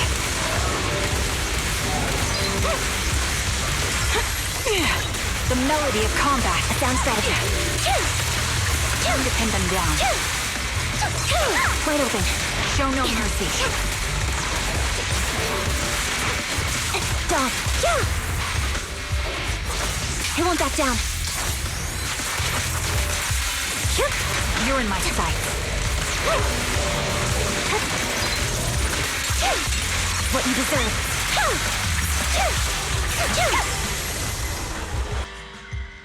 I think it's about time. We should take that lady out of the hollow. You guys go on. Thank you. She gave us the intel we needed, so this is the least we could do. I hope everything else goes well for you. Master Proxy, is there anything you'd like to know? You can just ask.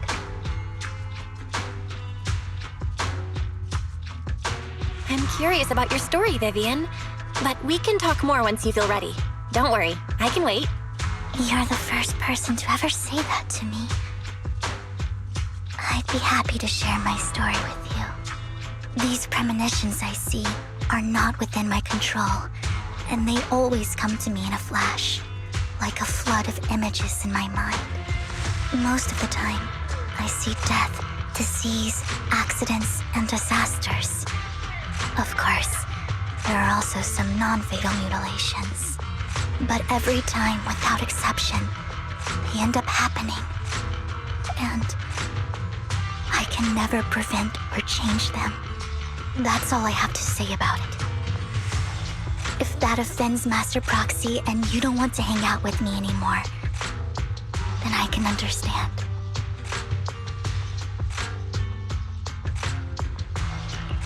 I don't mind at all. That's just who you are, Vivian. I'd like to keep hanging out with you. I've always considered this ability as a curse. It's not a curse. If anything, I think you've been given a gift. Thank you. Really.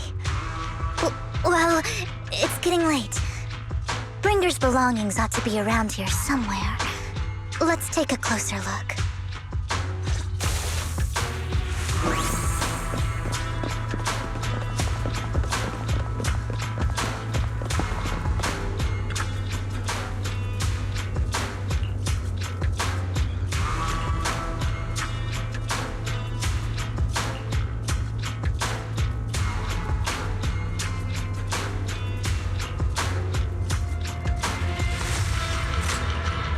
Looks like it isn't in here.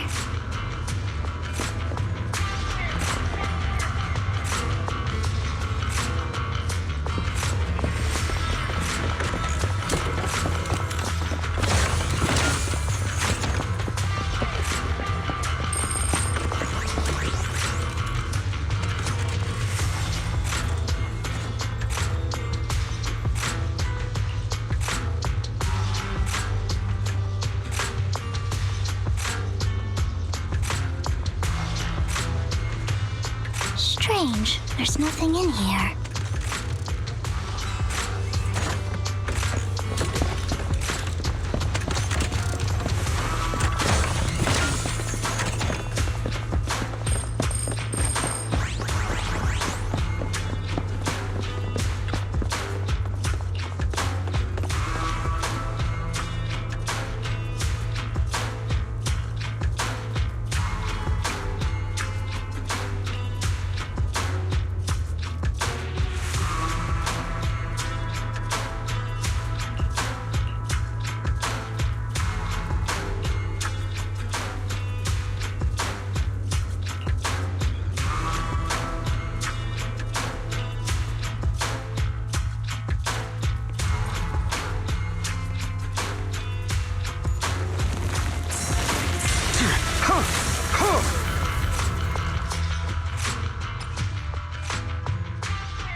This is it. This notebook is what Bringer left behind. but I don't know what these markings on it mean.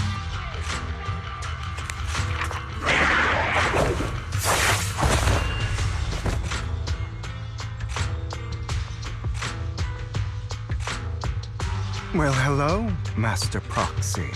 It's been a while. Oh, don't give me that scandalized look. I did just save your lives. I would have protected the proxy even if you hadn't appeared. I'm sure of it, but I happen to be in the area. Worry not, dear companion. I have complete confidence in your strength.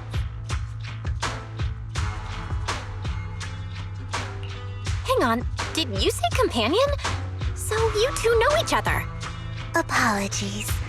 I didn't have a chance to mention it before. I'm actually part of the Phantom Thief Syndicate, Mockingbird. That's right. I was only able to slip in during the auction thanks to some help from Vivian backstage.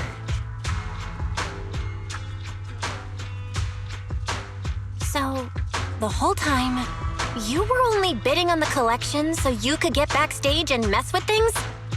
I warned you before. You can't rely on appearances. Don't worry, Master Proxy. We don't have any ulterior motives here. As you've probably heard, Mockingbird is a renowned Phantom Thieves syndicate in New Eridu that, despite its longevity, has managed to maintain the secrecy of its members' identities to this day. So, disclosing our identities to you is essentially the highest sign of good faith that a Mockingbird Phantom Thief can show. But Lycon said that you're very dangerous and we should be careful. Then I imagine he's also told you about some of our past. And I'm sure you know that in a complex situation like ours, you shouldn't listen to either side over the other. Mockingbird's purpose is very simple, really.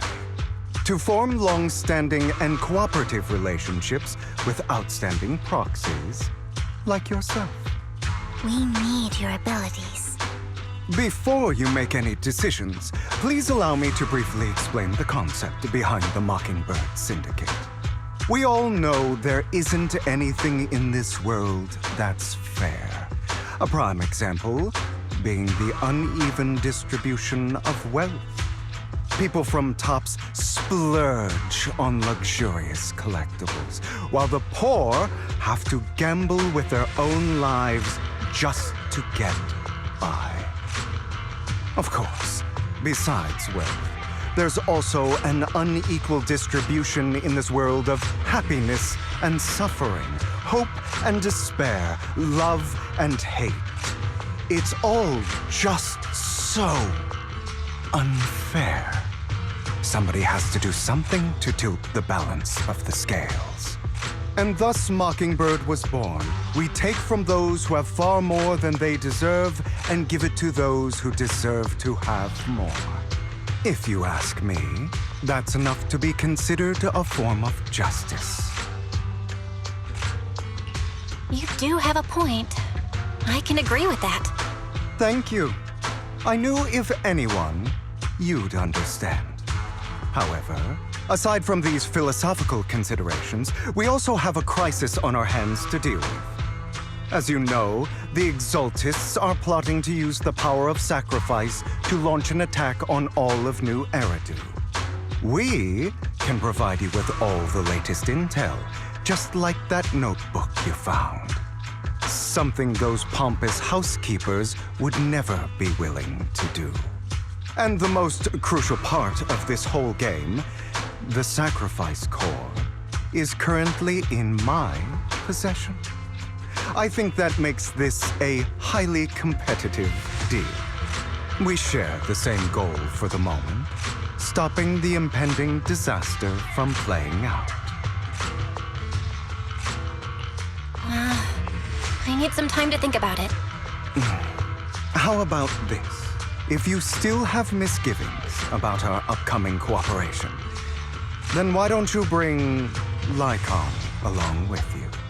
He's got the support of the mayor's office behind him, and his presence alone is enough to keep me in check. That would put you more at ease, right? Of course, you're welcome to bring some other friends along, provided they aren't from public security or HSO.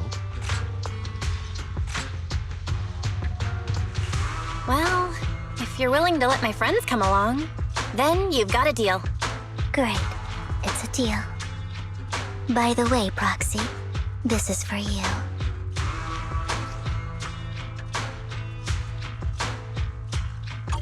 Consider it a souvenir commemorating our first time working together. For now, we'll carefully look through the contents of that notebook. I'll contact you if anything comes up.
How about it?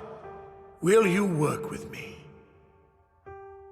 Not bad. Let me be honest with you. I have the sacrifice core that you're after.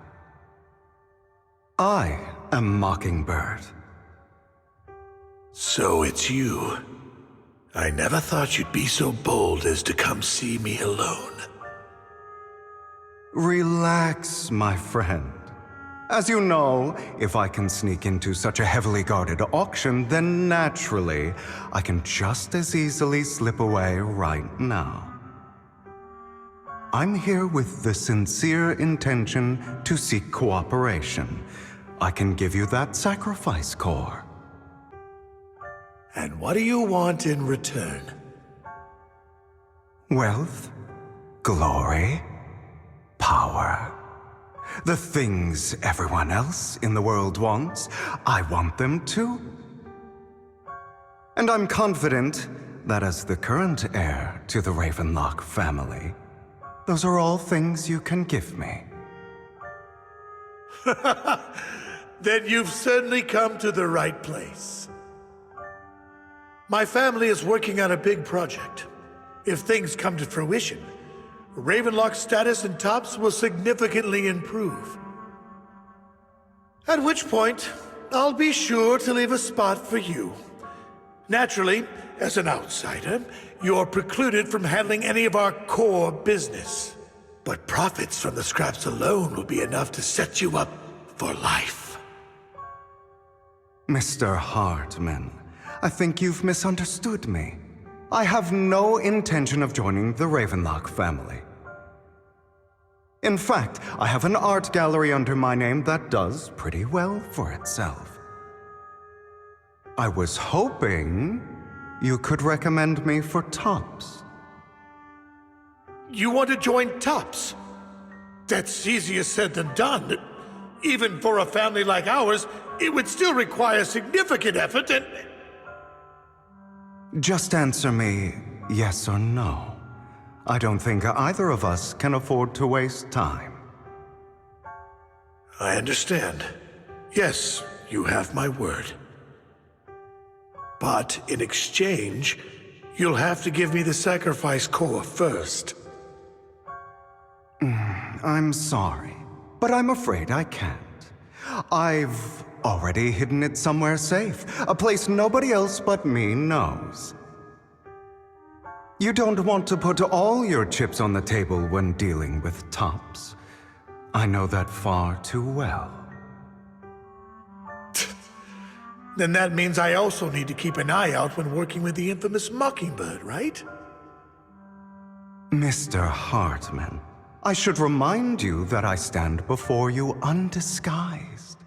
Coming from a phantom thief who's never publicly revealed his identity, shouldn't that be sufficient assurance?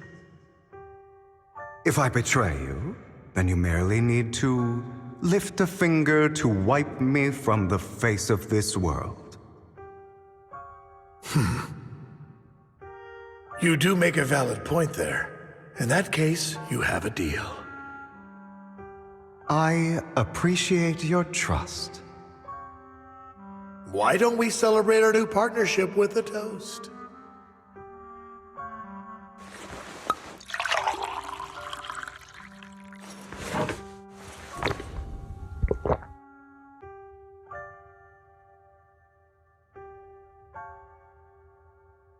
Having a drink before undertaking anything important is a family tradition. It's good luck. As an outsider, it's a real honor. By the way, you aren't the only member of your organization, are you? Shouldn't all your companions agree to this deal first? You don't have to worry about that. I'll make sure she agrees. Otherwise, I'll get rid of her too. Seems you'll do whatever it takes to get things done. Great things lie ahead for someone like you. All right, let's leave it at that for today. I'll contact you about what to do next. That's him! He's the one who killed Serena! She was the only one who was ever any good to him, right? That's how he repays her? That's why they say once a mongrel, always a mongrel. Just look into his eyes.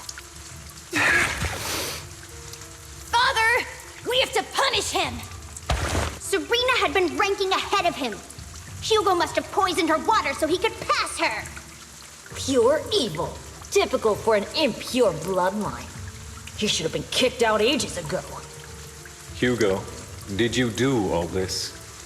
Yes, it was me. I killed her. He admitted it!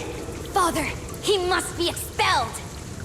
He has no right to live under the same roof as us. Why don't we reunite him with Serena then? Nobody would ever know. Hugo, well done. My children, how many times have I told you before?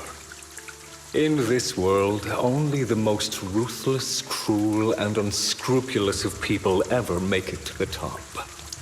Like Hugo here, who was willing to murder his only true loved one without a second thought. Only someone with the means and the gumption to do that is qualified to be my heir. But I... It's all over now, and the results are obvious. The winner of this month's assessment is Hugo. As for the rest of you, go to the usual place for the punishment you deserve. But Father, before this, I was number one. As I've told you before, there's only room for one winner in this family. You're still a loser, even if it's by the smallest margin. And there's no reason for a loser to exist. This is all for your own good. Do you understand? Go on now. Receive your punishment for the sake of the family. Yes, I understand. I'm sorry.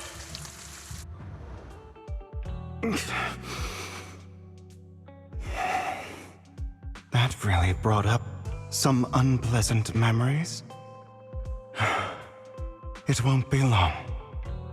Soon, it'll all be over.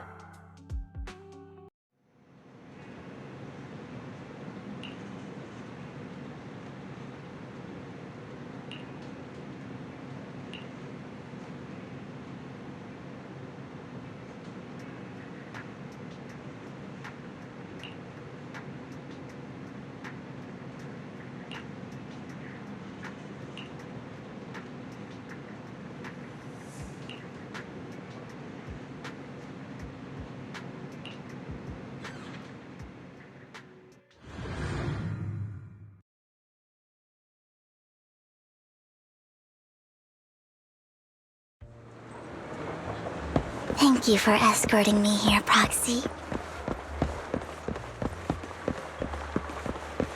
Today was quite eventful. You're a child that only brings misfortune. People have been saying that about me for a long time.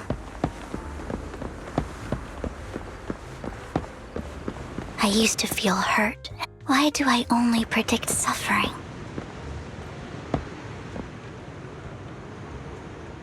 If I could predict happy things, joyful things, would people like me a little more?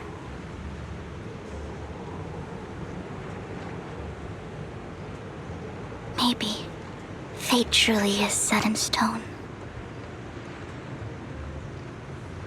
Often, I want to help these people avoid their miserable fates.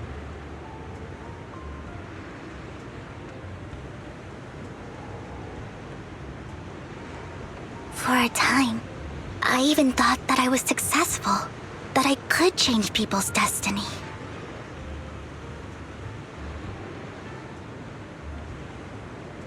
But it was all an illusion. In the end, I couldn't do anything at all.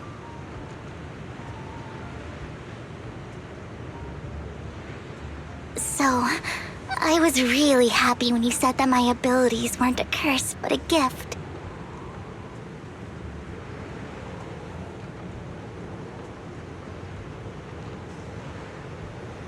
Thank you, Proxy.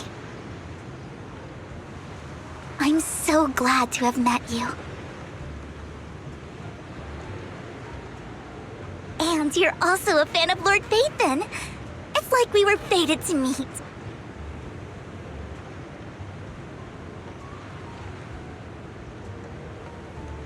I don't know why, but I feel completely at ease when I'm by your side. I feel like I'm free from judgment, from blame.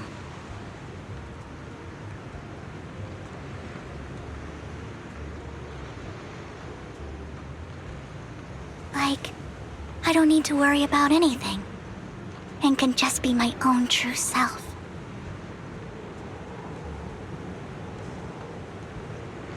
Perhaps people really do possess an aura, and ours just so happen to be extremely compatible.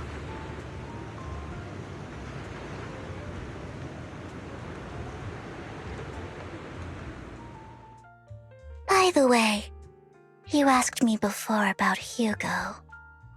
I don't really know much about him. He rarely ever talks about his past. But judging from his eye colors, you can guess he's probably the bastard son of a renowned family. I think his mother was very worried about his different colored eyes, and even wanted to get rid of him at one point. But then his family offered a huge price and bought him off his mother for some reason. And just like that, he moved from a leaky and drafty boarding room to a luxurious mansion. But he's also mentioned that the extravagant home is actually like hell for him. I think it's probably because the family treats him terribly. I digress. He ran away and ended up meeting Lycon and his master. After that, they formed Mockingbird together and experienced a rare period of happiness. Until Lycon's betrayal. So, what's your take on Hugo? I imagine I would still be wandering around now if I had never met him. To me, Hugo is just like an older brother. I've always felt as though he's carrying some heavy burden with him. But that's a secret he's kept to himself. Something he'll never tell me. Sometimes when I look into his eyes, I can feel that he's really struggling with something. Even though he may say some extreme things, Hugo really isn't a bad person. I think one day he'll tell me his secret. Until then, I just have to wait. Wait and trust him.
It appears we're the first to arrive.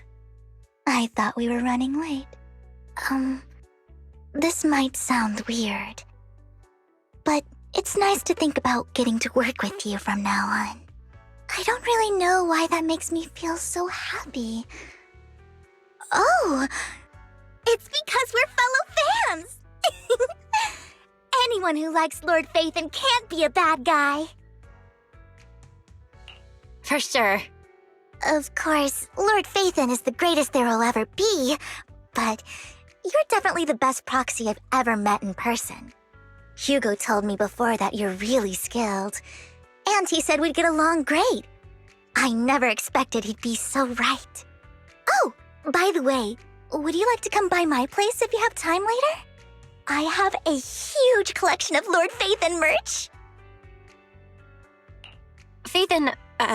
Lord Phaethon doesn't have any merch out there, right? I mean, we don't even know what he looks like, for starters. It's all my own original merch, like screenshots of old Internet comments. I print them out and turn them into postcards. Plus the avatars Lord Phaethon's used, the music playlists they recommend. I've organized it all. I'd love to show it all to you if we get the chance. Well, I appreciate the thought. Speaking of which, what's taking those two so long? Hugo said he had some preparations to do before entering the Hollow. I wonder how that's coming along.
This is getting to be more than just a coincidence, don't you think? Or perhaps you are actually stalking me. If I was stalking you, you wouldn't ever know. Overconfident as always. You haven't changed at all. We just make it a habit to check the state of our weapons prior to combat. Thanks for that little reminder. I almost forgot. I didn't expect you to let me join. What else could I do? Master Proxy would have insisted on having you join us. I never expected for us to have a chance to enjoy some pleasant conversation like this, without our weapons drawn, that is. It really has been too long. I still remember when we first established Mockingbird. Indeed. That was a long time ago. Thankfully, Jack went in peace. He must have known about his condition for some time. He even left us with instructions. passing peacefully in your sleep is the most natural way to go. I'm happy for him. By the way, Lycon, have you given it any thought yet? You mean about our guild for Phantom Thieves? Yeah. It's time for us to build an organization of our own. Jack always supported the idea, didn't he? I don't have any objections. But what should we call it then? How about Mockingbird? It's a bird known for mimicking the calls of others to blend in. The same way we don high society roles for ourselves when we're out on a mission. Oh, oops. I nearly forgot. You're a terrible actor, and you're always flubbing your lines. I guess we can rule out that name, then. No, call it Mockingbird. We're always just putting on an act, aren't we? I won't slip up on our next mission. Besides, we still ran missions together even when we didn't have a name. Having one now won't really make a difference. No. It does make a difference, Lycon. And I don't just want a name. I want Mockingbird to become a symbol. Like the sword of Damocles hanging over everyone's heads, striking fear into the hearts of the rich and cruel whenever they hear the name. Just like Jack used to say, this world isn't fair. So that's why we have to influence it however we can, and change things in our own way. But on the basis of not causing harm to other people's lives. That's also what Jack used to say. You remember, don't you? Of course I remember. All right, I promise. That sounded pretty forced. Don't forget, things don't end well for people who break their oaths. I'm good for my word. You must trust your fellow companions. That's also something Jack would say. Well then, today's the day that Mockingbird will officially start flying. Our first order of business, deciding on our symbol.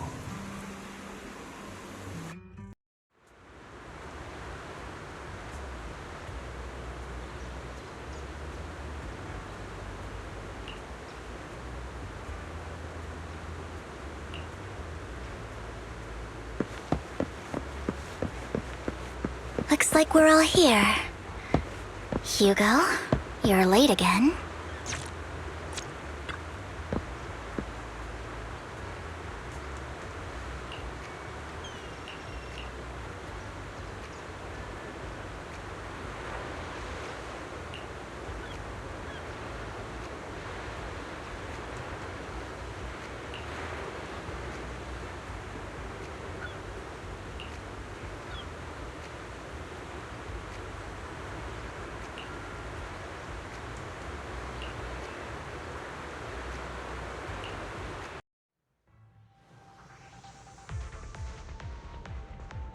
I didn't expect the coordinates in Bringer's notes to lead here. Evade, now! Oh, are you familiar with this place? More familiar than you, it seems. Proxy, if they're being too noisy, can I take action?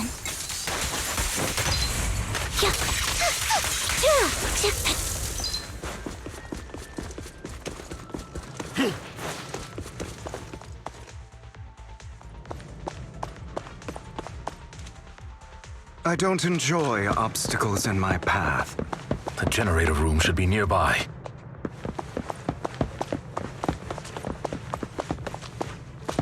Over here. Master Proxy, I hate to be the bearer of bad news, but there's something wrong with the circuit. It seems to be blocked. Don't tell me. Victoria Housekeeping's high and mighty attendants can't even fix a simple circuit. I can fix it, but I'll need a circuit diagram before I can do anything. I've seen diagrams for this type of circuit before.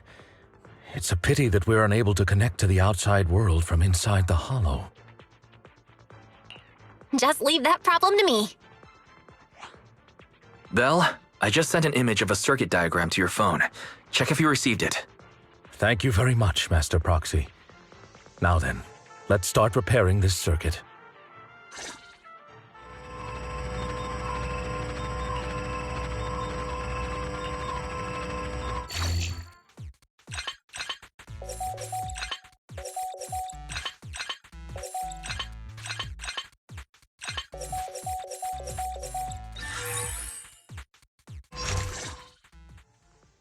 The circuit is fixed.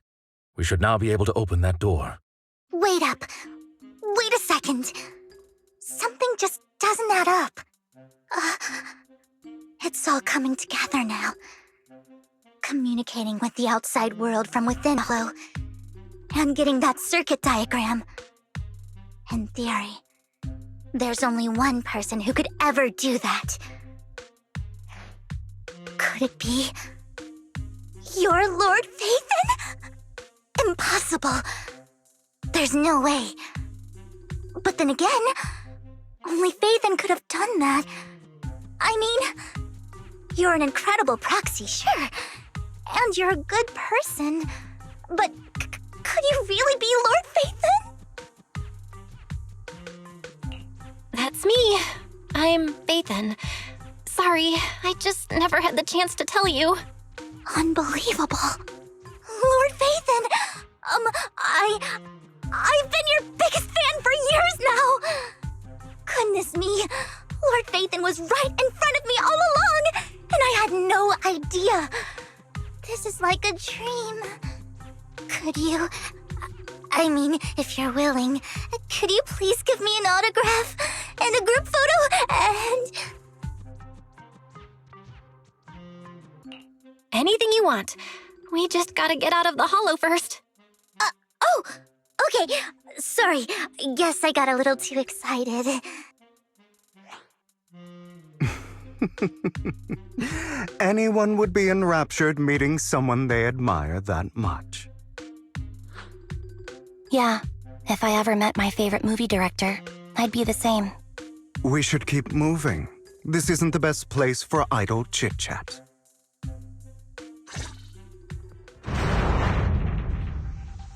The door's finally open.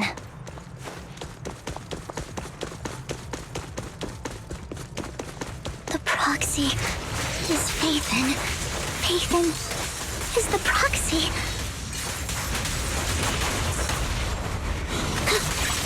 If this is a dream, I never want to wake up.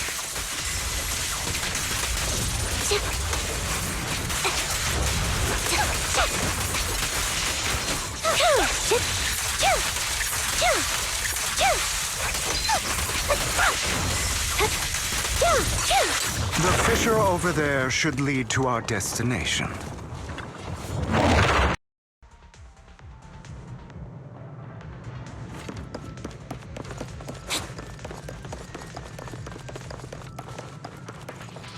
Lycon, your fighting style wasn't so reserved in the past. I've matured.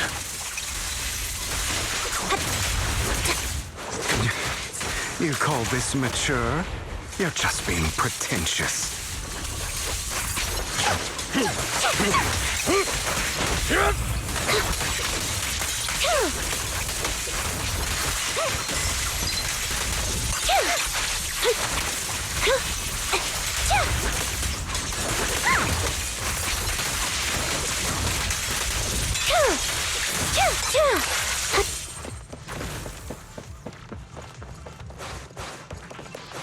A difficult foe, that one. Let us leave this place at once. Ensuring Master Proxy's safety is our highest priority.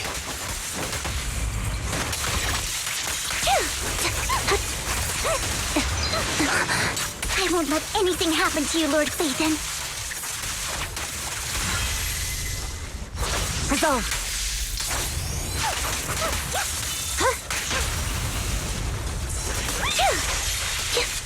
Say no more.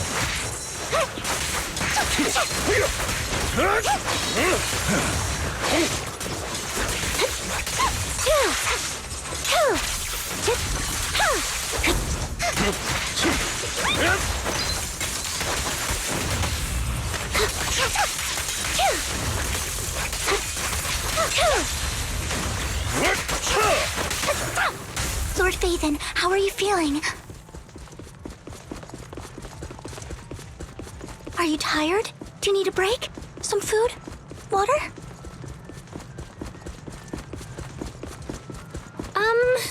Thank you for your concern. I'm fine.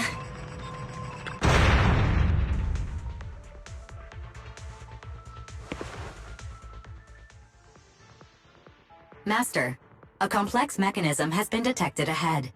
To pass through, you need to activate all 3 smaller mechanisms. Suggestion: split up and handle them simultaneously to save time. So, we have to head to 3 different places to crack this thing. Huh? We're splitting into 3 groups? In that case, I'll protect you, Master Proxy! I can take care of one myself. That leaves the last one to me, then. You should go with Hugo. What's that supposed to mean? We get along just fine, don't we, Miss Cunninghair? I don't know what's going on with you two, but you've been bickering the whole time. It's annoying. This is a good chance for you guys to build some rapport. Anby's got a point. Hugo, just go with Lycon. You just want to be alone with your Lord Phaethon, don't you, Vivian? Huh? That's not it! All right. Sounds like a plan. It's all decided then. If Master Proxy says so, then sure. But, Lycon, you better not slow me down. I really want to recommend you two some movies for a crash course on teamwork.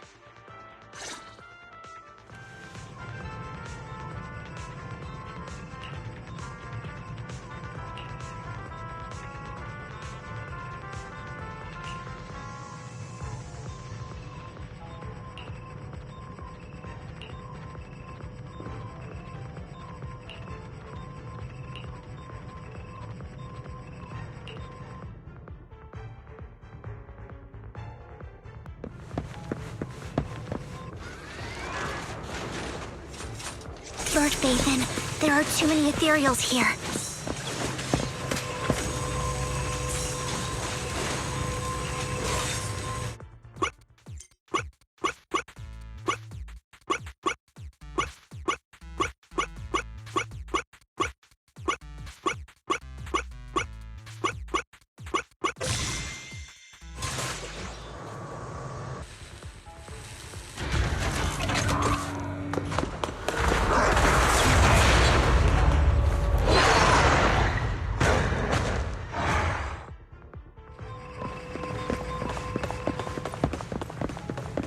Lord Phaethon, seems like we both need to press down on these mechanisms at the same time.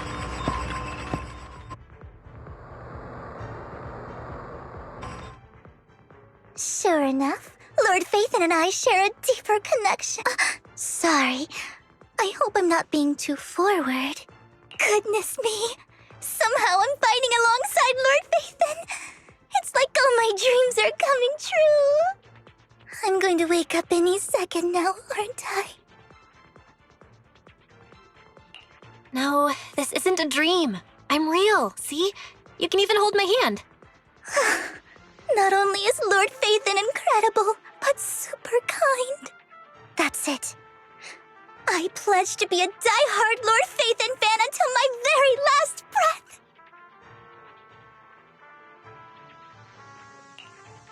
I'm happy to hear that, don't get me wrong. But why do you like Phaethon so much, Vivian? Lord Phaethon is my light. The one who saved me in my darkest and most desperate times. Like a deity who rescued me. You probably don't remember, but you really did save me that day. Wow, it's so embarrassing to say all this in front of you. Sorry, I hope I'm not bothering you too much. Of course not. Thank you for your loyal support. I should be the one thanking you. Just being able to see Lord Phaethon makes me the luckiest person in the whole world. Sorry to keep babbling like this. I wonder how the others are doing. I'm sure Anby will be able to manage. She's great at this kind of stuff. But as for Hugo and Lycon, let's just hope they don't get into a fight with each other. There are too many ethereals here. Though, it's not a huge problem.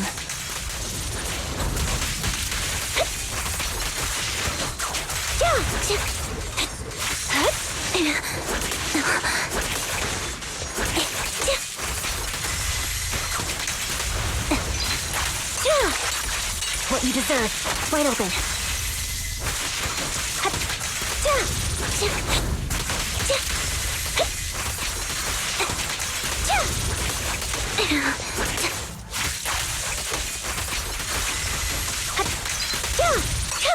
Off balance.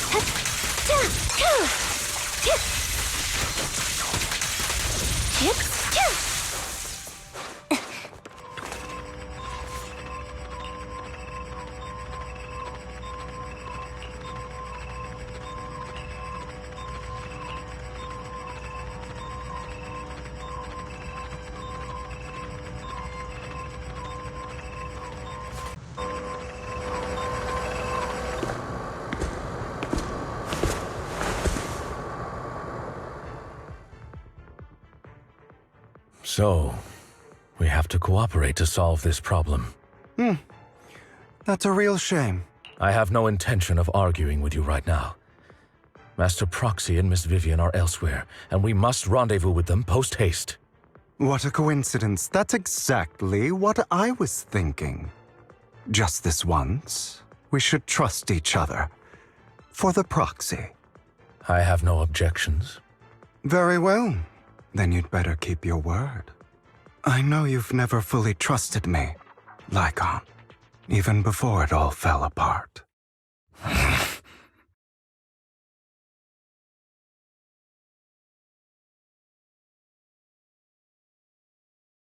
You wanted to speak to me alone? I know you and Hugo are as thick as thieves and don't hide anything from one another. But you can't tell him what I'm about to tell you. Did something happen with him? Hugo is an intelligent and gifted child. He learns everything I teach with ease. In time, he'll grow beyond me. Reach a place where people will marvel and look up to him as a beacon. Yeah. As much as I hate to admit it, he always picks things up just a teeny bit quicker than me. But none of that matters, because I can overpower him easy. I don't think being gifted is a good thing for him. What do you mean? He bears a dark and painful past. What he was taught, the hatred he was faced with, everything he picked up. It's all become an integral, inseparable part of him. I believe that beautiful flowers can blossom even in the darkest abyss. But the roots of that flower would draw from evil instead of good. Hatred instead of love. It's a curse that flows through his lineage. A curse that fate branded him with. I've seen far too many people like that throughout this long life of mine. They struggle with this curse their whole lives. but they all end up failing in the end. The path of light is narrow and fleeting. And the darkness is filled with such temptation that dropping your guard for even just a moment can send you spiraling straight into the abyss. Do you mean Hugo's going to be a bad guy? I don't know. I hope he'll always stay true to his heart. That he won't give in to hatred and ambition. That he won't become the dragon that must be slain. But he has inherited the seed of evil. You cannot let it take root. I'm afraid I won't be there to help you. There's not much life left in this old body of mine. So then, Lycon, promise me now. You must hold his chain tight. To restrain him.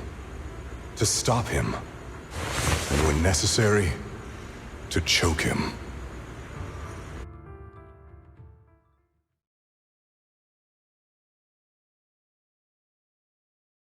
You've become slow. Or maybe you've been on guard against me this whole time, and that's what's slowing you down. Looks like I was right. Lycon, I hope you're aware that the one who betrayed Mockingbird and went to work for the Mayflowers was you. Not me. I would never betray my companion. I don't wish to repeat myself, but you should not break our oath. That's the path I've chosen, and I'm going to stick to it. But you know that path will lead you the wrong way. Who are you to lecture me about right and wrong? I believe any path that makes you feel pain must be the wrong one. Your disgusting sympathies make me sick, Lycon. There's only ever been one person who can kill me or save me, and that is me. Great, it worked.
That was loud.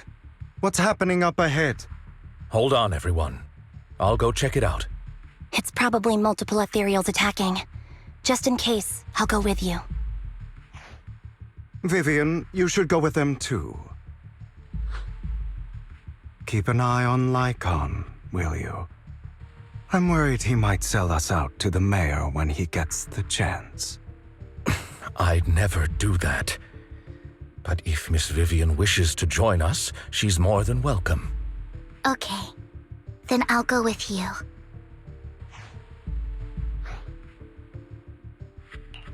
Why do you look so nervous? I've spent so much time by your side already. I need to get away from Lord Phaethon for a little bit, or I might die from this overwhelming happiness. If that's the case, Miss Vivian, feel free to come along with me. Okay. All right.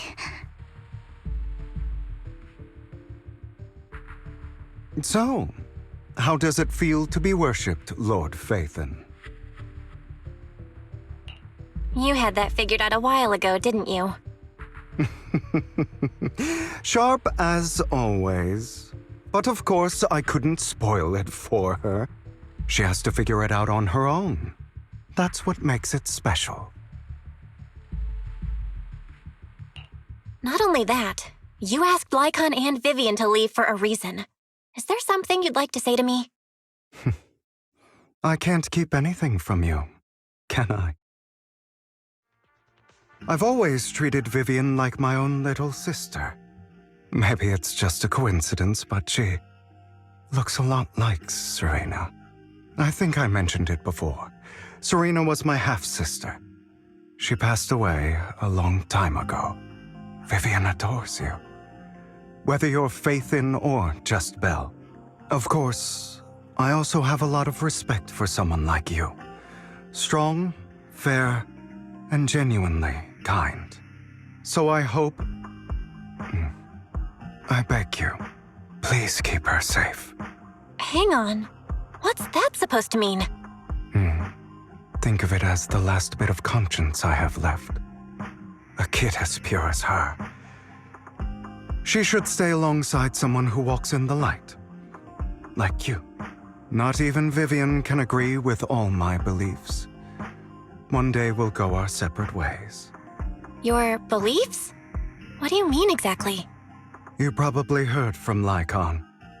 We swore an oath when we started Mockingbird. We swore to use our own hands to right the wrongs in this world. But never, under any circumstances, would we take another human life. I stayed true to my words. Until my father, the man I hated, stood right before me. I could have ended his life easily, but I hesitated.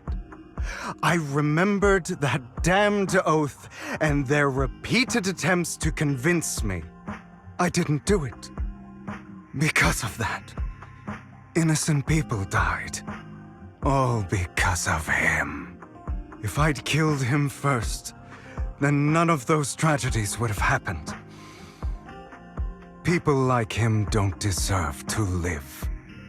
After that, I realized, sometimes, taking one life really can save countless others.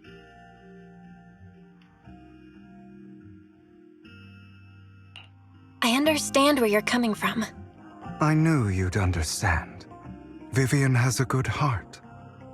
I don't want her to get her hands dirty. But you know how it is. In this world, someone has to be the bad guy. So, I want to apologize to you. Why apologize all of a sudden? You're incredibly strong, kind, capable, and really, really lucky. The world needs more people like you. Remember that revenge movie I told you about, Children of Devils? I still haven't found it, but I came across another videotape with the same name. Turns out, in that story, the Children of Devils are actually the children of gods. Sorry for rambling. Hope you don't mind. They should be back soon. Please, look after Vivian for me.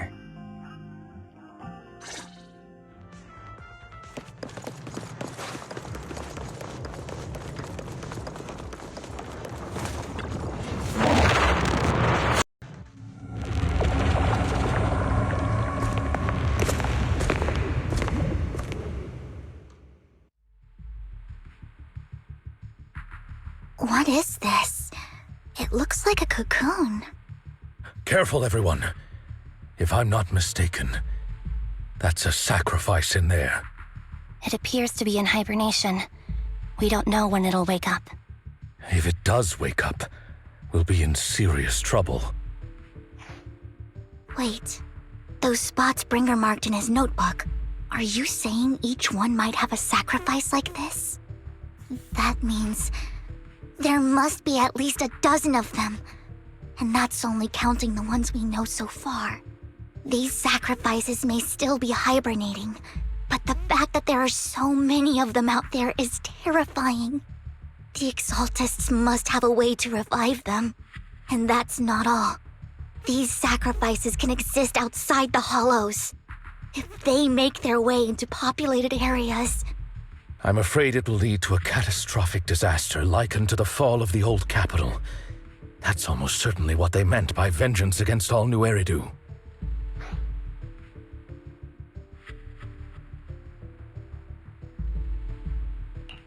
Let's find a way to get rid of these sacrifices. We can't let the Exaltists have them. Thank you for helping me find this sacrifice. But sorry, kids. You won't be the ones to keep it. It's that annoying old man. Why is he here? I'd advise you to choose your words wisely, young lady. You're from the Ravenlock family. So it was you. That face. Oh, I know you. I heard about what happened to your friend. Truly unfortunate. If only she'd been smarter. It seems your goal was this sacrifice all along. You've been tailing us, haven't you? Keeping your distance so that I wouldn't notice. As expected of a Wolf Thyran, you are very perceptive. That's right. All thanks to your ex-partner, we were able to carry out our plan smoothly. My ex-partner? I'm not exactly happy being called that, but what he said is true. Wait, Hugo, what do you mean? I made a deal with Mr. Hartman in advance. So, would you kindly step aside and let us have this sacrifice? Of course, you can choose to refuse, but if you do, then I'll have to take coercive measures. What did you offer him? Everything we know about the sacrifices plus the core itself. But why? It's simple. I want to climb higher. Mr. Hartman offered me a chance to join Tops. Who could say no to that?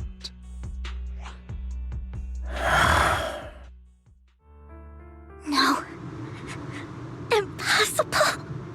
You promised to help me investigate the Exaltists. You told me the whole point of Mockingbird was to do anything it takes to bring a little justice to this world. Was all of that just a lie? You're just too gullible, Vivian. I also told you, everybody lies. To hide their true intentions, people lie so smoothly, they don't even bat an eye. You... What a wonderful show of betrayal and backstabbing! Bravo! I've got no interest in your little feud. But would you all be so kind as to step aside? My men still have some delicate handiwork to do. To extract that sacrifice behind you. Over my dead body. Hugo, why in the world would you do that? Instead of wasting your time on idle chatter, why not focus your energy on the battle ahead?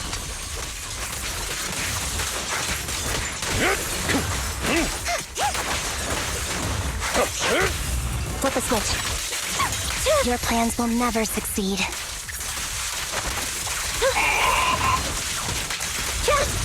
It's useless. Don't you get it?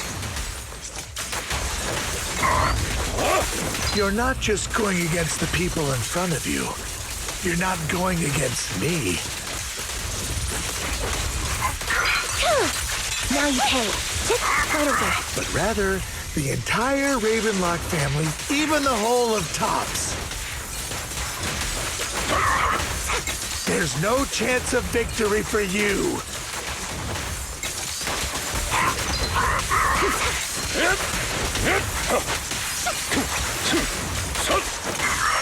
Be gone. Flip a switch.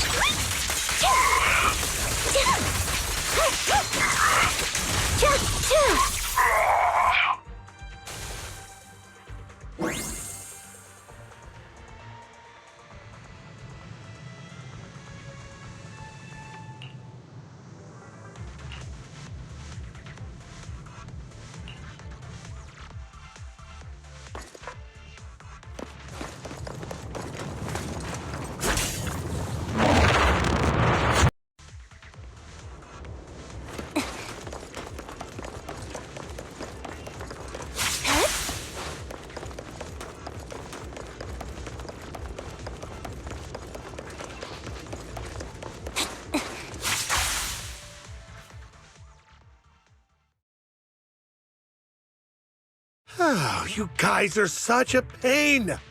Hugo, stop standing around. Time for you to act. We had a deal. Give me the sacrifice core now. Did we? I don't remember. I imagine this is your favorite kind of entertainment. Watching allies betray each other, suspicion festering until it all turns to bitter hatred. Seeing people tear each other apart like wild beasts, just like your decaying family. Does it comfort that dead conscience of yours? What's that supposed to mean? I am loving the look on your face right now. Right when you think you've succeeded, I'm here to tell you it was all fake. None of it was real. Let this pain sink in. It's karma for what you did to me back then. You're insane. I have no idea what you're talking about. You still don't recognize me, do you? Let me give you a little hint. My full name is Hugo Vlad Ravenlock. That's impossible. You're part of our family? I may be an illegitimate child, but I have the same blood flowing in my veins as you. I know you. You're that bastard of his. Damn it. I could have sworn you were already. My dear uncle, you were never worthy of your position.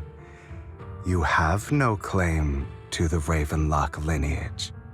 You may have killed all of my father's other children, but sorry to disappoint. I'm still alive. I am the true heir to the Ravenlock family. You're a bastard. You have no right to inherit the family. That's not for you to decide. Master Edmund is very supportive of my claim. Edmund? That's impossible. You weaseled your way into Top's inner circle? Master Edmund doesn't care who achieves his goal.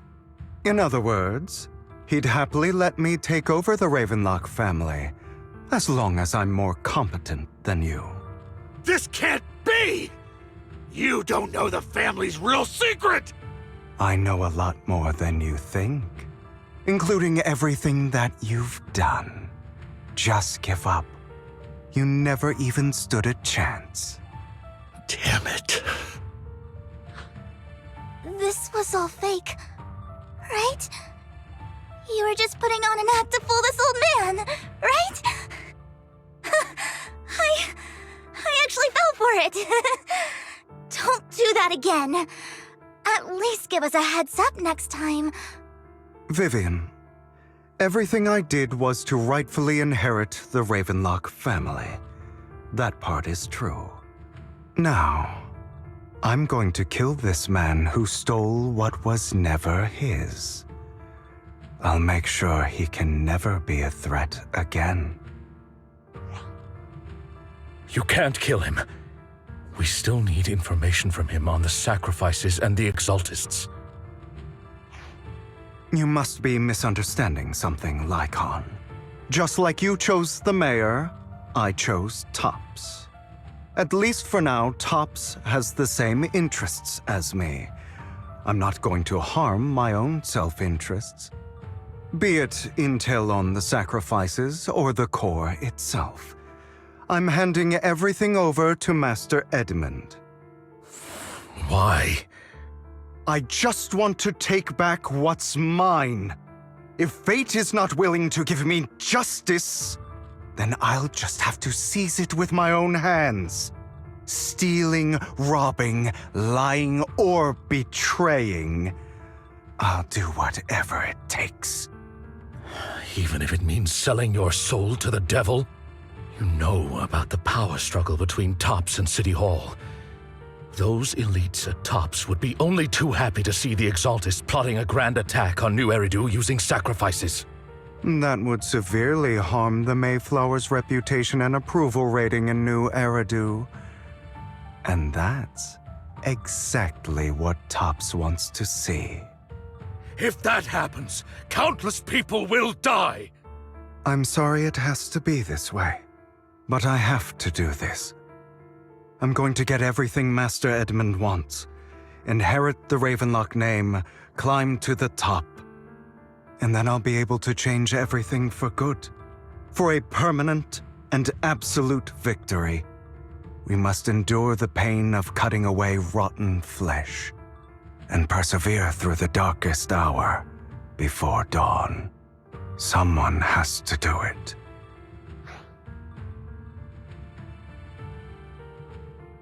Hugo, it's not too late for you to stop. You can still walk away from this.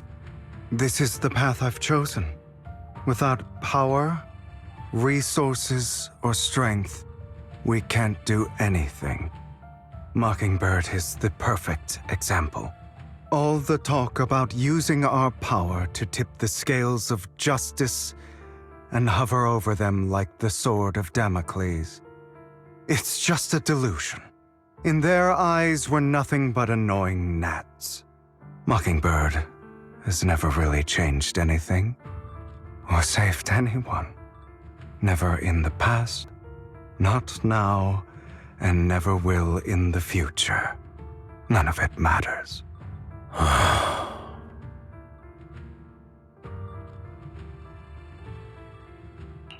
understand your anger and resentment, but you can't let those feelings consume you. Sorry, Proxy. I know what you're trying to say. But this isn't some children's story of a dragon slayer becoming an evil dragon. Sometimes, to slay the dragon, you must first become one. With sharp claws, rending fangs, and strength enough to destroy anything. So I will bloody my hands. I will carry the weight of my sins. I will become the abyss.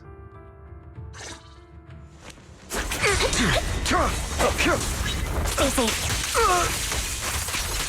It's about time you kneel.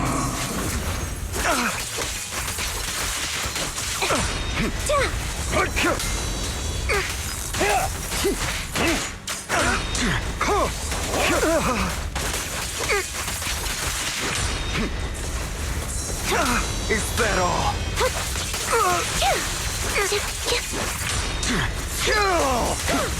Out of my way! Is that all? What you deserve. Off balance. I have you now! Fall back.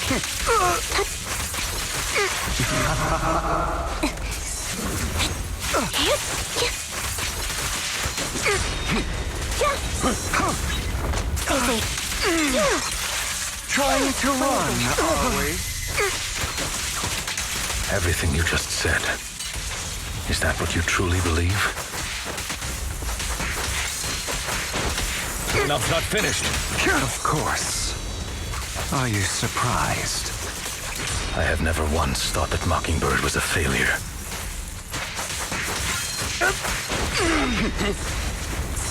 Is that all? Our actions, no matter how childish or flawed, must have made their mark on the world.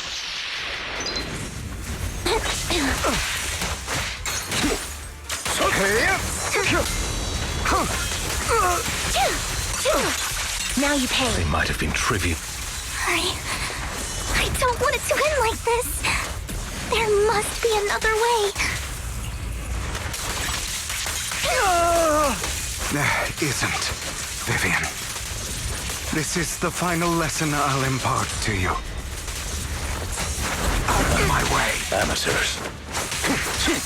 Those who cannot give up anything are destined to end up with nothing.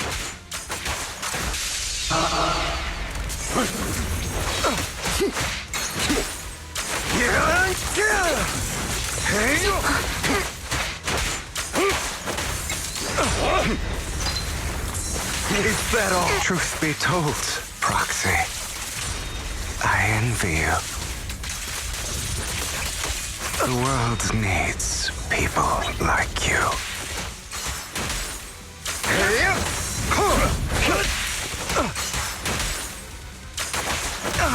Flip a switch.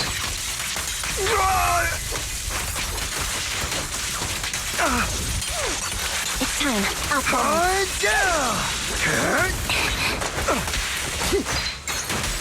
Beg for mercy.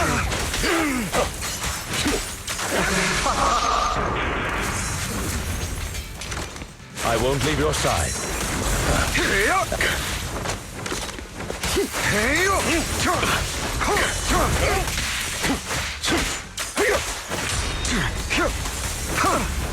Trying to run, are we? Amateurs.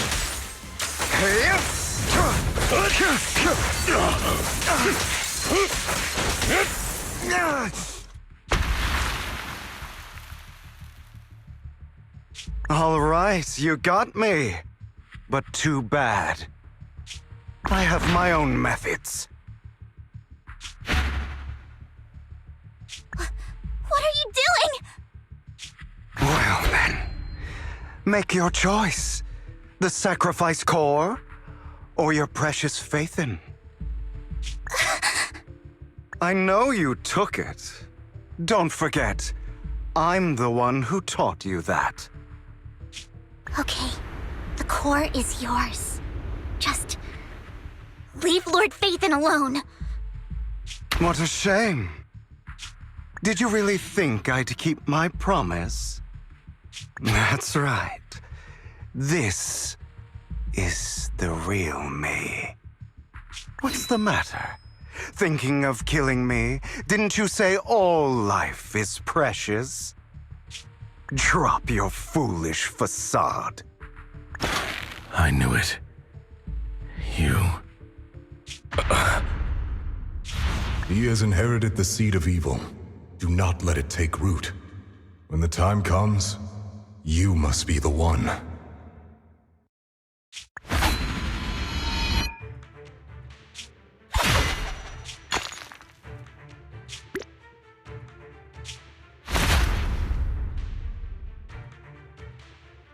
Go on, kill me.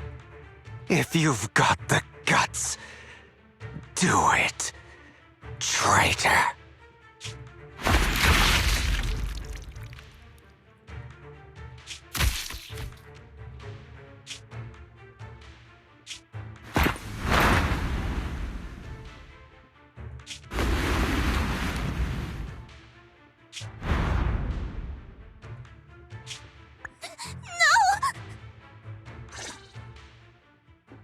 Master Proxy, are you okay?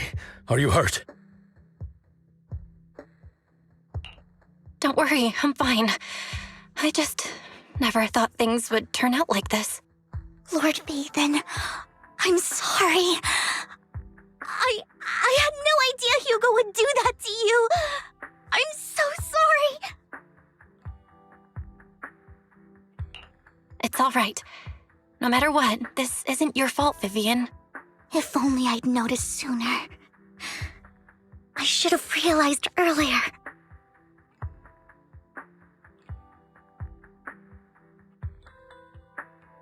Hugo, he... That's a hollow down there. If you need, I can arrange for someone to go in and search for his body. That isn't necessary. To be frank, I thought you'd hate him for his betrayal, Miss Vivian.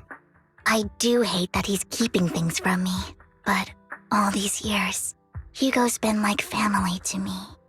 I believe he's still with us. Me too. There's a chance he's still alive. I'm terribly sorry, but I must tell you, it is impossible for Hugo to be alive. My hand went through his heart.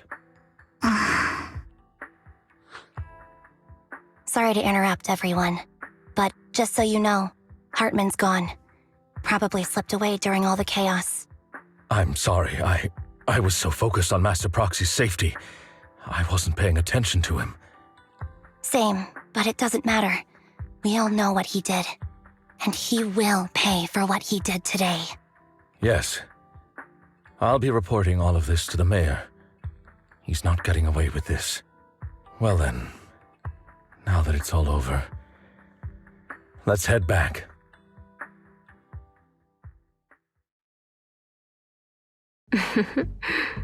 Another obstacle out of the way. She's going to be pleased about this.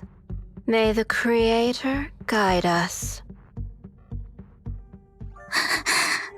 Fear, suffering, despair, and destruction. That's the future I see. Lord Phaethon.